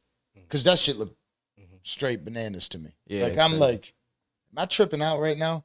I watched that video like 13 times trying to see if it's actually him when he was younger, or did he know this record was coming out, or what it is. But you know, I love that concept of like the younger. You know, it's like you Yeah. having a it's like you seeing the younger. I'm just even in myself. I'm looking at like, imagine if I was looking at the younger me. Like, what would the younger me say to what would we say to each other? yeah, Like, imagine even like you're talking to the younger version of yourself. Like, imagine you're talking to a teenage version of yourself. yeah. Like, what would that conversation be I'm like? punching my younger self right in the fucking mouth. I You think know what I the mean? wild Like, shit. 100%. yeah. I think the wild shit is that they Gotcha. fused together. The younger version and the older version fused together and made like the M with the weird hair. And Yeah, Yeah. yeah. But the music was very refreshing for me because I remembered exactly what I loved about Eminem. Right. And you know what's wild is here I am posting about it because I'm actually excited about the record. Like I didn't think that I would like the record that much. You know, and I listened to the record and I'm like, this is fucking dope. The world receives it well. Yeah, Right. yeah. All of a sudden, what happens? What happened? Benzino's going on a tangent. Oh, these motherfuckers like all this fucking record. You know what I mean? Bullshit, sons of bitch. Like he's talking shit. And I'm like, oh, he's probably talking shit to me. You know what I mean? Like, Yeah, okay, right. I get it. Yeah. You know what I mean? I still probably got a message of you can't believe you fucking endorsed that goddamn record. You know what I mean? But it is dope to hear. And the AI influence on these records, right? What is your thoughts on AI in general having influence on now the writer's ability? I to me it just messes me up to be honest with you, because like I feel like, you know, when a song comes out, like imagine I break my back in the studio and I just deliver the most scalpel like amazing rap that I could ever create, and somebody like, oh, that's AI. Like you know, like, or somebody's be like, oh yeah, AI could have done that. Like now it's like a computer can be, you know, you could have just been a computer. Yeah. You're not really. AI can't take away the natural ability. Yeah, man. And it That takes God-given skill to flow. use it too. Like And just certain knowing that somebody Yeah. could take my voice Yeah. and do a song with it. You like Drake did the thing with the Tupac Yeah. and that, like it's just kind of like, I don't know, it just takes something away. It does. It definitely does. It's like And the value that has been attributed to these voices is like you could start now sometimes like what if somebody's like, oh, I got a sound clip that somebody said something to me and it was actually AI. Is it real or is it not? You know? So now it's Yeah. like, what do you can you really trust it? I'll tell you what I use it. These YouTube descriptions. I write the YouTube description and I literally write to AI, can you please write this better for me?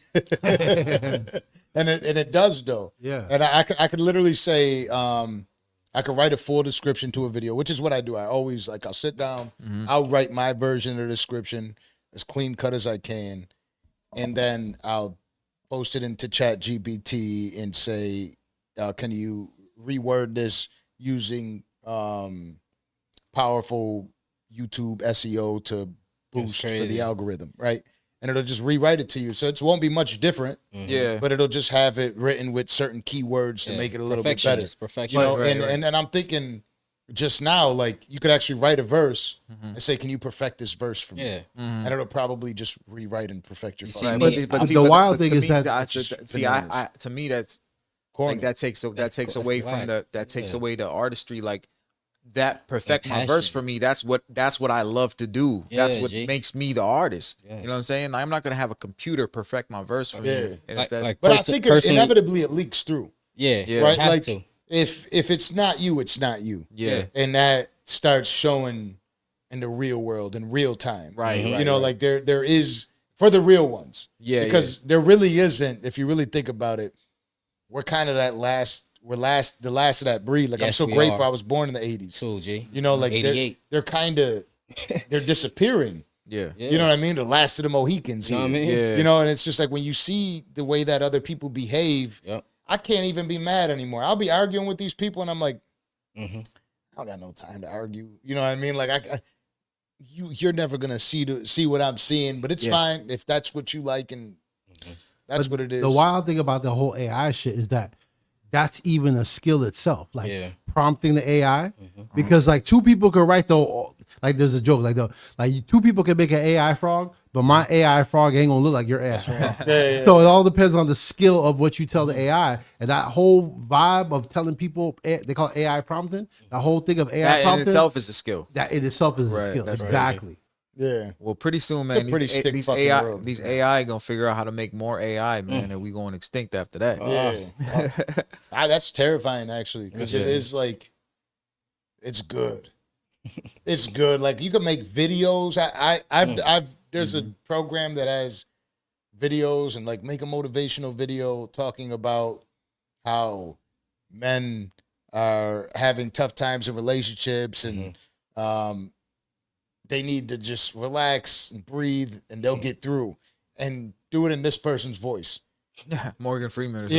Yeah, and it'll do it. Always go for Morgan Yeah, Freeman. it'll make it. It'll make it for you. It's just like, and it sounds spot on, and it's just like it's only gonna get better. Like you said, it's just gonna train itself to get better, which is fucking ridiculous. That's crazy. It is absolutely fucking ridiculous. What are you now? You're talking about having. You got DTA Yeah. solo album. Solo. Is there anything else? If my my artist, his project. Okay, so talk to On us the about road. the solo album. So the solo album is gonna be focused more on solo records like Scalpel, like God Sent Me, and just you're gonna start seeing more storytelling, different concepts. I want every song to have a completely different vibe. Like I don't want one song to sound like another song on the album. Yeah. And that's really me flexing my ability to do solo. Even when I was talking, I remember having a conversation with Denon, Mr. Porter, and he was just like, yo, like I love when you go and just do your thing on a solo joint. And he loved a song I did called Goat. He loved the Pale Blue Dot. Obviously Scalpel, God Sent Me. So I want to keep that. I want to keep making solo. I want that to be less feature driven. Cause one of the, people saying like, oh, he does a lot of feature records and stuff like, but I want to show my process of making solo records. Unless I get like an R&B singer on a track here or there, but like it's mostly gonna be on me on the vocals, on the bridges, on the hooks. And I then me trying definitely different don't things. think you should let it bother you about the features, because ultimately, I love doing features. Don't get me wrong. Yeah. I just want to be able to have a body of work where it's just me. yeah, I just think that's a dope flex to right, have. baby. Like, yo, I don't got no features on. It's just me right here. yeah. And I just feel like I want to show that I can carry the weight of a project on my own shoulders. And that's very important to me as an artist, And then when it comes to the features, we got that separate. We can do, the features that people want me to see. People they want to see me collab with.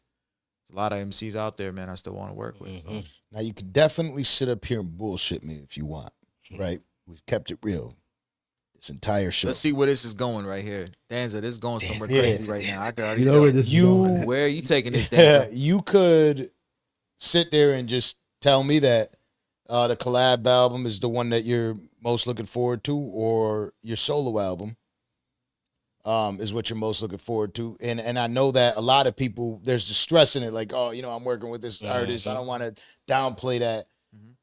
I personally feel like a solo album would mean more. But which album are you most looking forward to releasing? Is it the solo album or is it DTA? To me, it's both, man. Because you see, he's it's- doing it's- it. listen. I got back up this time. Yeah, I got I don't want him to It's say like, both. it's like this. All right, so obviously the solo album is gonna mean more to me because of what it is. Dr. But we Dre, all know baby. DTA is gonna be like the.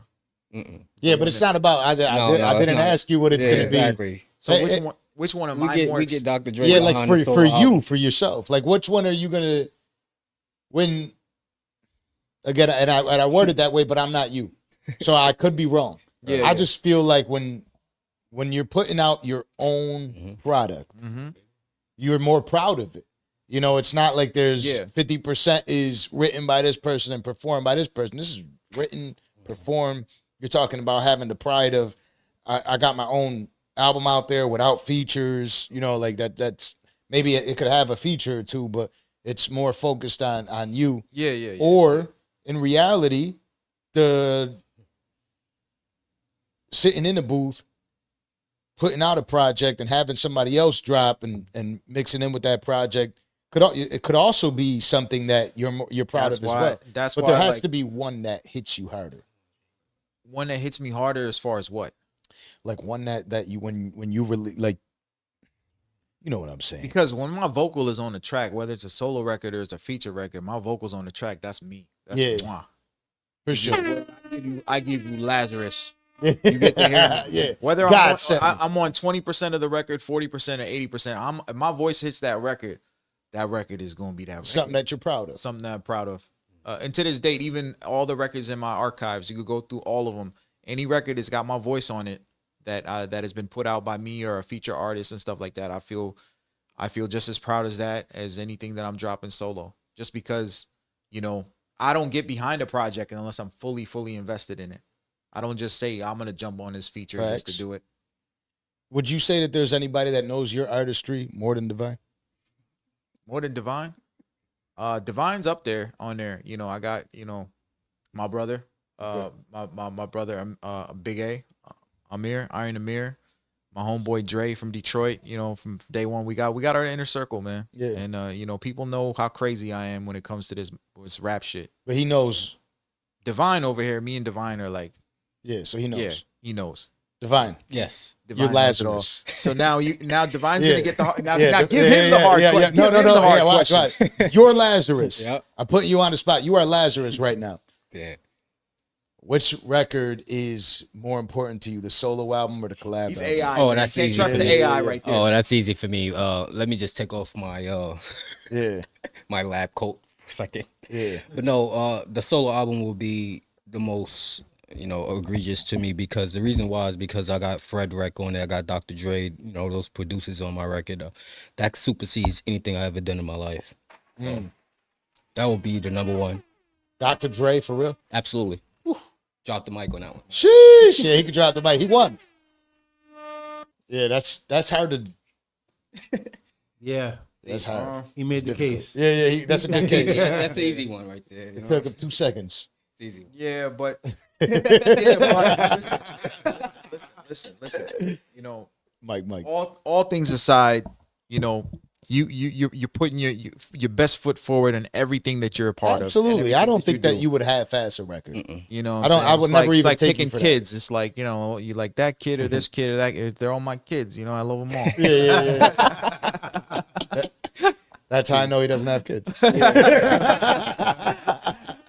I was talking about this to a friend of mine earlier. I said, you know, my girl and I, and shout out to her for the dad gang stuff and for the Father's Day gifts. Dope. I'm talking to my boy. I'm like, you know, my girl and I were actually sleeping in separate rooms because my son still sleeps in the bed. My daughter, That's how it obviously, was with she's me. 5 months old, so she sleeps in the bed, right?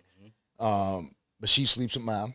My son sleeps with me, right? And I can't help but to think, like, a couple of the times when he's kicking it with me, now he's got a voice and he could talk and he could go back and forth I with me already right know now. what's coming. But like, I can't help to kind of have a little bit of know what I mean? favoritism. Right. You know what I mean? Like when, you know, she's like, stop crying. I told myself, stop crying. You know what I Stop mean? making him cry. Why don't you stop making him cry? First off, don't talk to him that way. You know what I mean? You know what I mean? You know what I mean? Like, why don't you tell her to stop crying? First off, because she been crying the whole goddamn day. You know what I mean? She don't do nothing but cry. She can't even talk yet. She's over here crying. We don't even know what the fuck she's crying about. You know what I mean? So like, But I'm worried. But at the same time, man. when you're That's think about it from the perspective that you rapping one of those verses from DTA in front of that crowd over there yeah, and getting Facts. that reaction facts. might be the biggest thing in the world right there. Yeah, that I can't disagree with. And there's obviously the fans that Yes. that are waiting on that so much as well. Like, Yeah. man, The very first comment was, "Where's DTA?" yeah, yeah, and it's gonna get worse. Yeah. It's gonna get worse. Yeah, and wait worse. till like the next few hours go by in a few days, it's gonna get worse. Yeah. They're gonna start like, oh, he did an entire interview and didn't tell us the date that was coming out. I'm sick and tired of him. It's obviously never coming out. You know what I mean? Like, it's never gonna end. August. I'm kind of like, people tell me I should ignore them. I don't want to. Yeah. I talk so much. It makes the legend better because now, like in my mind, I'm thinking like, all right, Detox, Carter 5, Right. BTA. Yeah, you gotta add it on that list. Oh my God, please no. Yeah, he put us on the They are waiting for it. Category. Yeah. Detox level. Detox coming soon. I think you should just fuck everybody up and just change the name. Last minute, fuck them all up. You know what I mean? But what is going on? You know what I mean? Yo. But what are your plans? Because I don't want to let you go without talking about like what your direct future and what you plan on doing now is. You know, again, you know, you're out here in Miami, you're moving back and forth. I imagine you're probably just gonna get on a plane and get right the hell up out of here too. Yeah, I'm gonna get back to Vegas, go back to work tomorrow. Like I said, I'm taking a trip out to Pakistan real soon, next month. Go out there, shoot a couple videos, do a couple things over there, and then August is the plan for the dream. Stay tuned. Yo, Vegas is hot. Like I didn't know how hot Vegas get till I went there. Yo, listen. I don't know what y'all talking about, what y'all complaining about. It gets hot over here. Humid. No, It gets humid over here. Vegas- I take the heat of Vegas over the humidity over here. Vegas 90 degrees over here is way worse to me than 100. Everybody always thinks it's the grass is green around the other I come here all the side. time. I come here in the heat of the summer. I'm pouring. It's just I gotta get out of here. I go back to Vegas in 110. I'm like, yo, this better. But Yeah, you- but for us, when we crazy. go out there, and I've never been to Vegas, but I know like going out to other locations where the sun is just piercing, where it feels like it's actually burning you. That's different too. Like you're it is. used to it, so cool, right? Yeah. But like you actually go there and you're not used to it, and it's like you walk outside and you feel it burning your skin. Oh man, That shit's I got off the intimidating plane. as hell I as well. got off the plane. My Tommy And it's just Hilfiger. the grass is always greener on the other side. Yes, it is, man. But no, it's an instantly change. You know, when you get off that plane, landing in, Florida, it's an instant change. But let me tell you about that humidity. See, Yo, the hold on, humidity. y'all my ain't Tommy got Hilfiger y'all ain't got nothing wasn't to with talk it. about because when Shouts to Tommy Hilfiger. when I go to Pakistan next month, not only is going to be like 120 degrees, Oh, but my humid. Yes. People dying of heat stroke Oh, left my and God. right. Yeah, Tommy, we ain't doing it, Tommy. Let's We ain't doing it over there. Let's not even have this conversation right now. It's coming though. Yeah, no, it's it's coming. I feel like it's.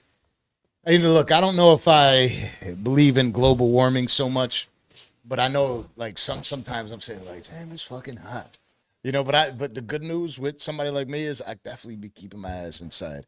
I'm so much more grown than I've ever been. Feels good And- too, right? No, it doesn't. I don't know if it does. Like, Some of it feels like, man, I'm washed. Yeah, You know what I'm right? saying? Because like for me, it's work, podcasting, Tell kids, you, G. work, podcasting, kids, work, podcasting, kids, work, podcasting, kids, work.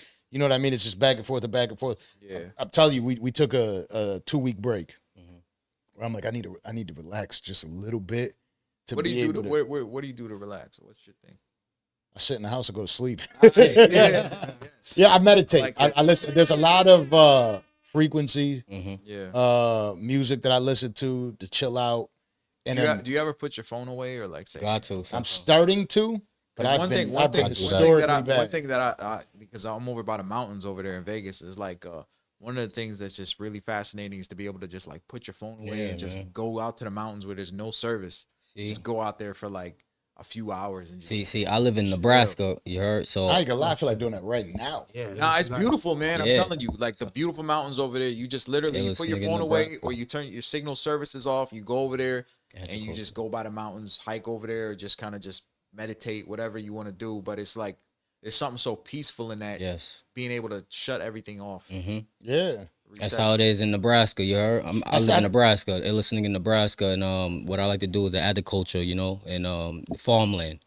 So having, putting your phone away and just, occupying your time into crops or whatever it is on your land. Until Laz is hitting him up. Yeah, like, that's yo, different. we got Yeah, I was about to say, like, you live in Vegas? He live in Vegas. I'm in Nebraska. The illest nigga in Nebraska. You heard? Don't forget that. Like, but no, Devine, I can't get a hold of you, bro. We need to take care of some business right now. but we occupying farmland right now in Nebraska. You heard? Getting into the agriculture. I mean, I'd imagine, like, obviously, I'm not. Well, I am a shit talker, but I would imagine, like, in Nebraska, you ain't got shit to do anyway. No, it's just farmland. Like I said, it's farmland, just occupying your land. Yeah, I toss the phone crops. to the side anyway. No, it's the best. It's the best thing. I'm telling you, man. You got your kids. I don't know many people. Actually, I only know one person that I just met today that lives in Nebraska. Oh, for real? Yeah. I don't know any. I don't know if I've ever known. I'm the illest nigga in Nebraska, Devine 79. My boy moved to Kansas. My boy always, like, my best friend, business partner, always moved without, like, letting me know. Like we were working together in a business, and he's like, "Yo, I might actually be parting ways, doing my own thing." And I was like, "All right, cool. What do you got going on next week?" Because it was what it was, And he's like, "Well, I'm actually moving to Orlando," and I'm like, "Oh shit! Like, what the fuck? Like, when are you moving to Orlando?" I move tomorrow. I was like, "Wait, what the fuck? What's going on?" He did this shit. The funny shit is he did this shit when he was having a kid too. He was like, "Oh shit, fucking, I forgot to tell you, be having a kid." I'm like, "What time out?" Like, wait, what? You're having a kid with who? I didn't even know you were dating anybody. Right. You know what I mean? Oh yeah, the girl that we're working with and stuff. Yeah. When are you having a kid? Next month. You know what I mean? and then randomly I'm talking to him. I'm like, yo, I'm about to be. Whole 8 months went by. Yeah, don't know shit. They ain't say nothing. I'm going to Orlando. You know what I mean? I'm hitting him up like, yo, I'm about to be out in Orlando. He's like, oh yeah, I moved to Kansas. They Like, next who door the to fuck me. lives out of Kansas? Yeah, Kansas? That's what I was about to ask. They like, next door. Kansas give it up too. I ain't gonna front. Iowa, yeah, they give it up. They do they? Yeah, definitely. I've been out there. I think that's a lie. I promise. I swear, I wouldn't even play with you. They probably better than. I'm from New York originally, but Kansas. Oh God, when you're talking about like murders and stuff like that, really? Forget about it. Shit. Forget about it, bro. But what do they do it over? Like cows? You could be on a wrong like the gas stations. They don't play with their gas station. So if you come to a wrong gas station, it's crazy. You can't even go to he stole my trailer. So they got a blood gas station. Blood gas. That's what I'm saying. It's the gas station. You can't even pump your gas, bro. It's getting unbelievable. murked for their gas. It's unbelievable. That's crazy. Kansas. That's Kansas for you right there. Iowa. That's wild. But I imagine let me not even say I imagine. I already could tell that you do a very good job of keeping yourself grounded just because you got through medical school, right? So you're somebody that you're able to disconnect. Yeah. How do you live your life on a day-to-day basis? Hip hop, and the hip hop again for the people that have yet to listen to Lazarus record. God sent me. Tune in. Just tune in. Just type the name in Lazarus, right? Type that in, listen to the records. This isn't like regular records. This isn't elementary verses. These are well thought out verses that I would imagine take a little bit of time. And it takes some time to create these records. And then obviously dealing with, I never even knew somebody deals with 50, 60 patients that you're talking about. I know you do emergency room. Internal. Okay. So hospitalists. So they go from the emergency room and then they get admitted to my service and I see them on the hospital floor. So you're seeing that many patients a day. More. How are you? Like, what does the rest of your day look like? See the patients. You do the notes on the patients. When you're done with that, I go to the studio, I record, discuss well, I'm going to put a song together or a project or whatever, and if it's a tour, like, okay, I got to take these, I got to figure out what days I got to take off to do the tours, to the concerts, podcasts, whatever it is. Like, it's all just time. It's constantly like scheduling time out. So I'll go in the morning, like 5 in the morning, 6 in the morning, I'll go to work. I try to get everything done by like 3, 4 p.m. So I have the rest of the day to focus on all the stuff I got to do. And I'll, try to get the gym in there too and other stuff in there as well. So it's tough, making my prayers, all types of stuff, bro. Just got to make sure that everything is there in unison and all all things in one entity? I get nervous about kind of just being so consumed with the things that I'm doing that I don't get the content out of life. Like I'm not like not being present in the like moment. I feel like I not just being feel present like in the moment. not even that. I feel like I'm not able to receive enough. Like I feel like I don't go outside enough Yeah, to have shit to talk about sometimes because I'm always working. I'm always busy. Shout out to Fred Money. I genuinely feel like I'm always busy. And so I'm not ever taking time to get more knowledge or more things to talk about when I'm sitting here on this platform. It's just a fear of mine. yeah. You know? And I think you should. I think like one should. What I do is I'll incorporate time into my schedule where I can take leave from everything and take trips and travel. I like to travel. It's one thing. It's one of my passions. Like I went to Turkey. I went to Morocco. You know, I went to Italy. Morocco and Africa, and then just being able to go to different parts of the world is, to me, is one of the like the dopest moments of life. Is just be able to see how things operate in different parts of the world. Yeah, how people are, like how different and how similar people are. Is that where you're getting most of your motivation from? Yeah, I think so. I think I get a lot of inspiration from that because it used to be growing up, you watch TV and you get all the information you want from that, or it could be now social media. But I really want to be able to experience things on my own. I want to be able to see these cultures on my own and see how life is flowing in other parts of the world, and not because of something I learned on TV, but something I seen in my physical. Now, what can I tell the people that are going to be messaging me and harassing me? Did he give you this? This is what you tell them. You said, "God damn it." He gave you the title of a song on my podcast. Yeah. We gave that to you today. And it wasn't supposed to be done. Yeah, okay. He did it because he loves y'all. As much as you think he don't, he does. Laz Army. Let's go. They love you very much. Right? And you're fortunate enough to have that type of a fan base. That they have their own nickname. You know, and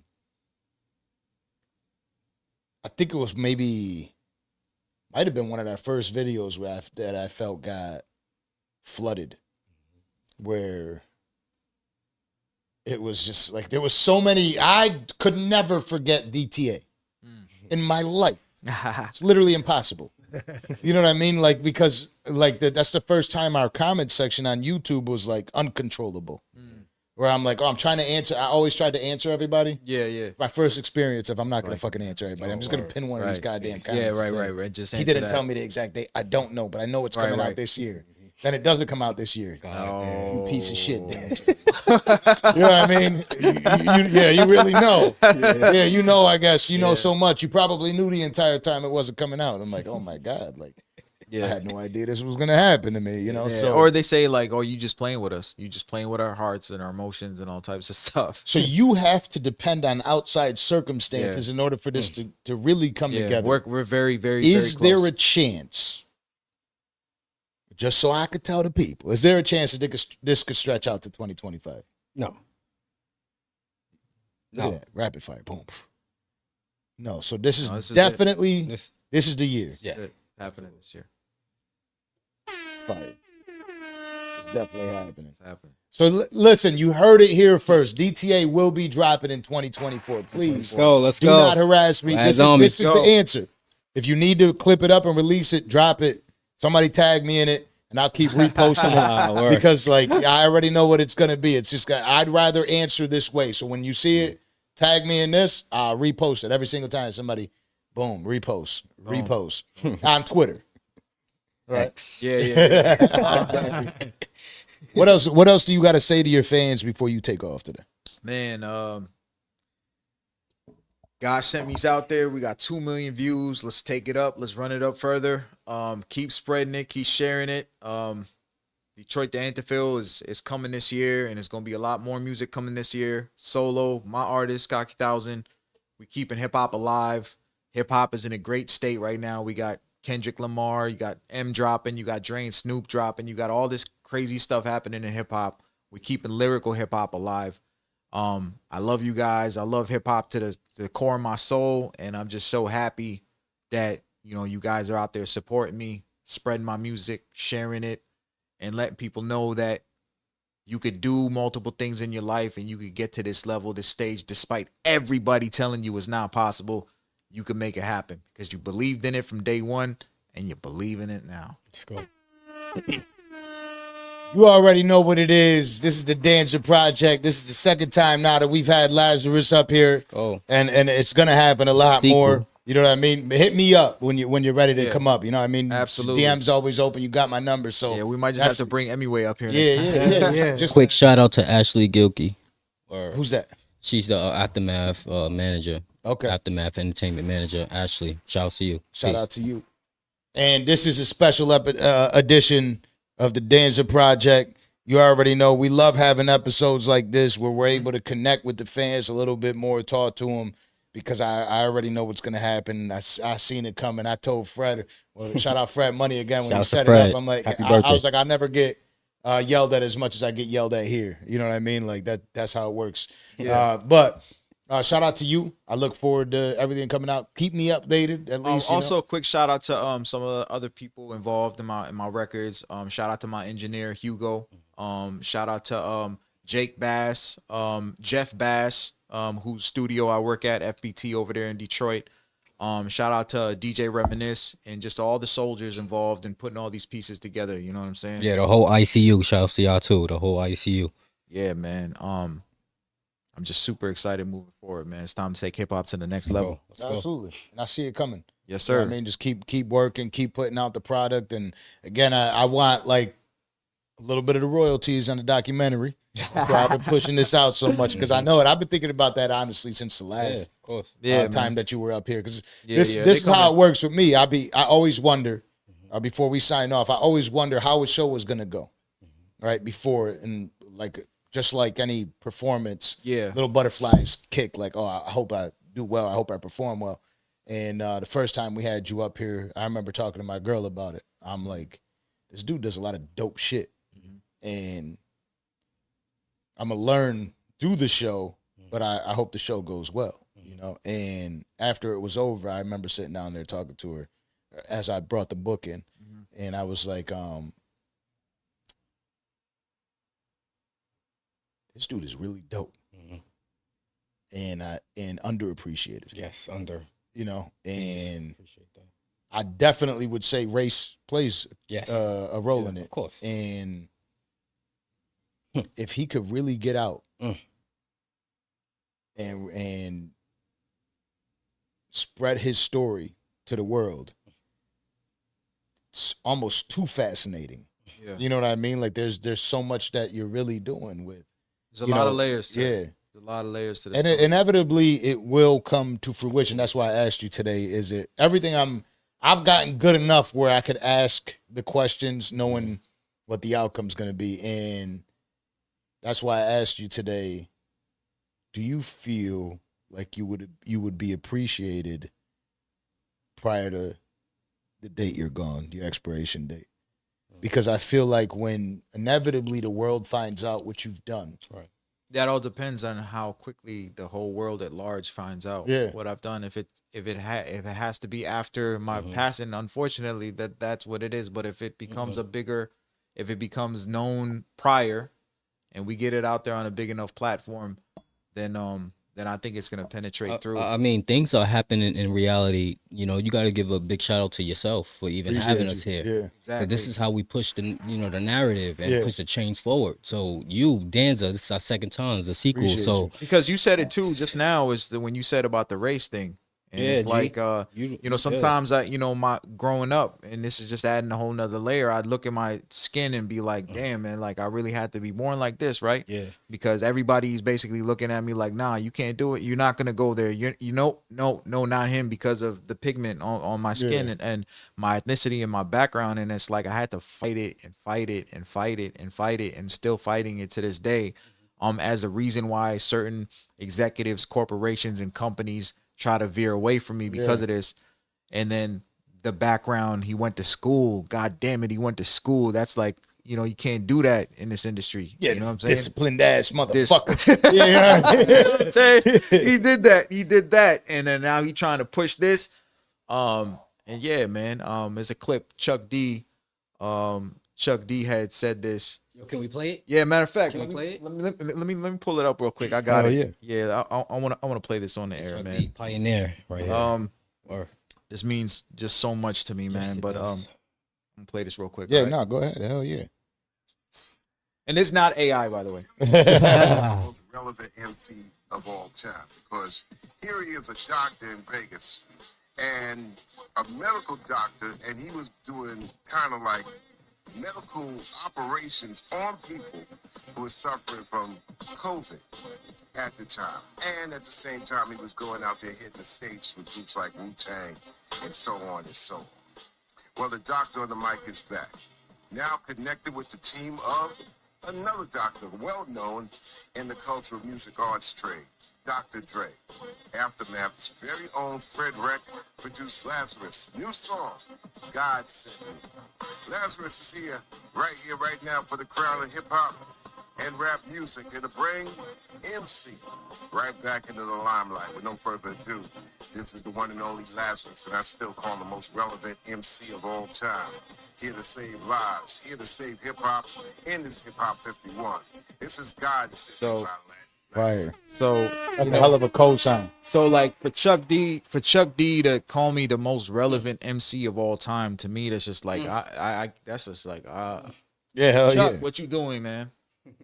Fire. You know, but I mean but me and him, you know, it's like he sees, you know, I always have this dialogue with him. It's like, you know, how do we push the envelope of hip hop further and further and further? And that's something that I'm passionate about. It's like, how can hip hop continue to grow? It's already the biggest music in the whole world, but what can we do to keep pushing it forward? And we did the Pale Blue, we took it to outer space, and now we're connecting India rap to this, that. I'm always thinking of ways, like, can we do? I'm like, what can I do? What can little old Lazarus do to help this thing that the godfather of hip hop, you know, which you pioneered and allowed all these great MCs that came, you know, all the people that came from the Wu-Tang, the Tupac, you know what I mean, when Tupac was writing letters to Chuck D when he was locked up, and the powerful nature of this man and his voice. And then he is the voice that's over here telling me when I'm battling with myself about my race and my identity and where do I belong, where people telling me I can't push education, this and that. And he's the voice that's coming into my ear. Yeah. That voice that Tupac went to when Pause, he was in by the jail. way. Yeah, he said coming into my ear. Yeah, I'm yeah. like, pause. Yeah, I got the Big pause. I pause. heard Big, it. big. I got you. When he's speaking there and telling me, come on, when he's speaking and he's telling me that you are the voice that's going to take hip hop there. What more confidence do I need? I will say this. I'll say don't even pay too much attention to the rest of the world appreciating you right now, because there's still so many that do. And a lot of us have that problem. We want, and that's, it's going to be your struggle. It's going to be all of our struggles that we can't, because you never really find true success the way you want it. yeah, It instant never, satisfaction. it never happens that way, right? I would say just stay focusing on the fans that do love you right now, because they're the ones that are going to tell the other fans. Right. And those other fans are going to tell the other fans. So no matter what, Yeah. that's kind of how it's going to happen, because as we, even me, you know, like sometimes I'll be thinking about like maybe we should have this artist up here or this comedian or this person, and we didn't get an answer from this person yet. Like we're trying to get some of the wildest people in the world up here. Not wild in the sense of just that it'll be viral, more like it'll be crazy, like to be able to have this person in the presence on the platform. And because you bring it out of you. This guy right here, he brings it out of people. Yeah. He gonna be the next Vlad. Yeah, No, I'm not gonna say that, but you're gonna be bigger than Vlad though. I fuck with Vlad heavy. Gonna be Like bigger than he's somebody Vlad. I really respect and appreciate. But then I'm like, if I don't have this person up here, I'll still be fine too. You know, but it's just I'm gonna always chase this. I'm gonna always chase the greatness that I feel like I want to be at. Yeah. But it doesn't mean that it's all gonna pan out the way I expect it to be. And sometimes I chase that so hard that I'm not appreciating the fans that I do have right now. And I would say don't alienate those people because you do have a hell of a fan base. Yes. And they appreciate you so much that they're the ones that are actually going to share the story. Yeah. You know what I mean? And they're going to pass this shit down generations. Shout out to this my boy Jonathan, J Visionaire. He's a guy that has an artist out here. His artist name is Gonzo. Hispanic artist, right? Amazing music. And when I was sitting down with him one day, he goes to me, we are, the way I'm pushing my music is through these high schools and shit like that. Because this is going to go through generations. Yeah. Like these kids that are now 15, 16 years old, when they're 30, they're telling everybody. Like, think about how Drake's fans have come, and it's like Drake's got to be the worst example to use right now. Like, oh, high school. You know what I mean? Yeah, they not like us. You know what I mean? But like, it doesn't matter, right? Like, it doesn't matter what we think about Kendrick Lamar or Drake or J. Cole. It doesn't matter what we think today or what we think about the battle. 97% of the world never even cared about the battle or heard a record. Exactly, G. They just know Drake. Right. Or they know Kendrick Lamar. So regardless what happens when Drake drops an album or a record, it still outsells everybody's music except for Taylor Swift's, right? Like, it still does. Right. And there's the need and the people that actually appreciate all these people. And when you got people that have represented you for generations, that have cared about you, all they're doing is passing this along. Right. So the only thing that's happening is the next generation of fans will pass it on. We are becoming, as a country in America, more and more like just mixed together. Yes. You know what I mean? Like, I imagine that racism will be tough to eliminate completely. But eventually, when you're racist, you'll have no choice but to be racist against your goddamn self. Because we've all mixed somewhere down the line. We're all going to be eventually the same type of mixed colors. You know what I mean? Like, and it's inevitable. Yes. You know what I mean? Like, it really is inevitable because love is love at the end of the day. And it's just keeps being more and more of a melting pot. And what's going to happen then? Like, they'll have no choice. You know what I mean? Now, that music that's being passed down to people, they're going to be like, did you ever listen to Laz? Yeah. You know what? Eventually, and it's just like you're giving a voice to that younger. Like, imagine, like you are the example to your own 17-year-old self. Like, imagine a 17-year-old version of, like, a young version of me that's out there right now. Yeah. And it'd be like, there's a rapper that's a doctor who actually did it. There's a rapper who's a doctor that actually did this, and he's actually performing and doing it. Like, that now becomes like a vision for them. Yes. You know, something that they could look up to and say, hey, this possible. He did it. So that means I could follow in these footsteps, and I could get to something that otherwise never happened, never existed.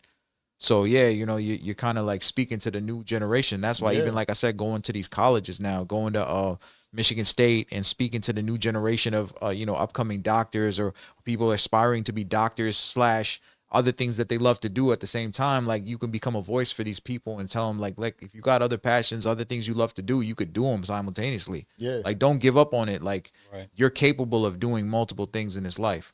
It's all about how you pursue. Yeah, and it's true. Yeah, I know he briefly touched on the MSU, right? Yeah, no, we spoke about that. Yeah, right. Yeah. You doing lectures? Yeah, lectures. Yeah, so let me just say this: that we open to all universities, national and international. Lazarus is open to all universities. Do lectures, any type of hostings. Definitely hit us up. We ready. Thank you.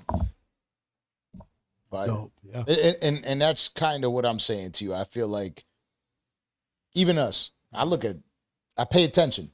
Right? Yeah. I pay attention to our fans all the time. I was just having this conversation the other day on the treadmill. I'm like, I pay so much attention that, like, I feel like last month was our first month where we got a check where I was like, that check outweighs anything that I possibly spent. Yeah. You know what I mean? Not the whole time. Yeah. But we made good money last month. And I'm like, you know, we've been working all this time, kind of got to make some money. I love money. Right. You know what I mean? I love being an entrepreneur. And I also notice the fans. Yeah. Right. And how many fight for us. And I know there's fans that fight for us, and there's maybe a couple thousand right now, but I know this for sure. You have a lot of fans that fight for you. You have a lot of fans in these comment sections that they yearn for that music. Like Yeah. they're like, give me that music. Like it's cool to have people complain about when the record's dropping. It's cool. It's cool to have people saying like, I love when I see a message of somebody saying, "Yo, Danza, what the fuck, bro? Yeah. Are you dropping that interview with this person? Right. What the fuck is going on with that?" right. I love that. Yeah. I like going live the most. It's just like I don't know. It's how we started. What I'm most prideful of. I was like, we got to get back to this live show. Like, I need somebody to come up here that we've already done the show with. Go back live. I love going live. I love being able to connect with the people live and in the flesh. Right. And you know, like now we're doing some of these shows off air. It just doesn't like. Doesn't It's have still the same dope. Don't vibes, get me man. wrong. It's still even dope. now, this is so dope because we've been running live for as long as Yeah, this there's interview's no been going. cutting. There's no. Everybody knows. There's no Raw bullshit and here. uncut, you know, And- information is being spoken that might not or shouldn't be spoken, Yeah. but it's And I'm not even afraid of it. Right? Like Yeah. that. I think that's the biggest thing. You're not afraid of it. A lot of people are. You know what I mean? They look at it like, "Yo, please. Oh, could you cut that out? Cut that part out." And I'm like, actually, we can't. You know what I mean? So I had to start giving people the opportunity. the world has already heard it. Yeah. Facts. And so like I've had situations where people are like, "Yo, people are talking about this too much. Could we take that out of the interview?" I'm like, it's a viral clip. Damn. 17 million people saw it. Nothing I could do to take it off air. I mean, that's what we Like, do. what am I supposed to be like? Copyright strike? Yeah. All these 17 million people that heard. It's like telling the jury, you did not hear that. Right. You know what I mean? Yes, the fuck they did. Off the record. You know what I mean? Like, yes. So you did have a knife and you did stab somebody else before that. That's off the record. That wasn't a legal killing. It's off the record. Yeah. But it's things like that. And what I'm saying is, you have a great fan base, a loyal fan base over anything. Yeah. And they truly care about you. And eventually it's all going to leak in to everywhere.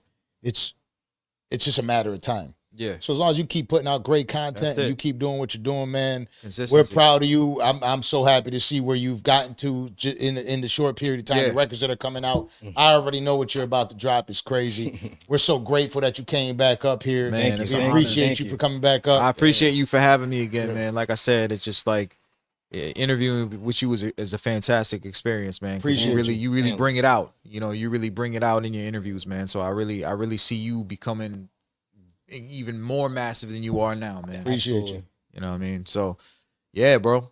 Until World next is time, yours. we'll do it again.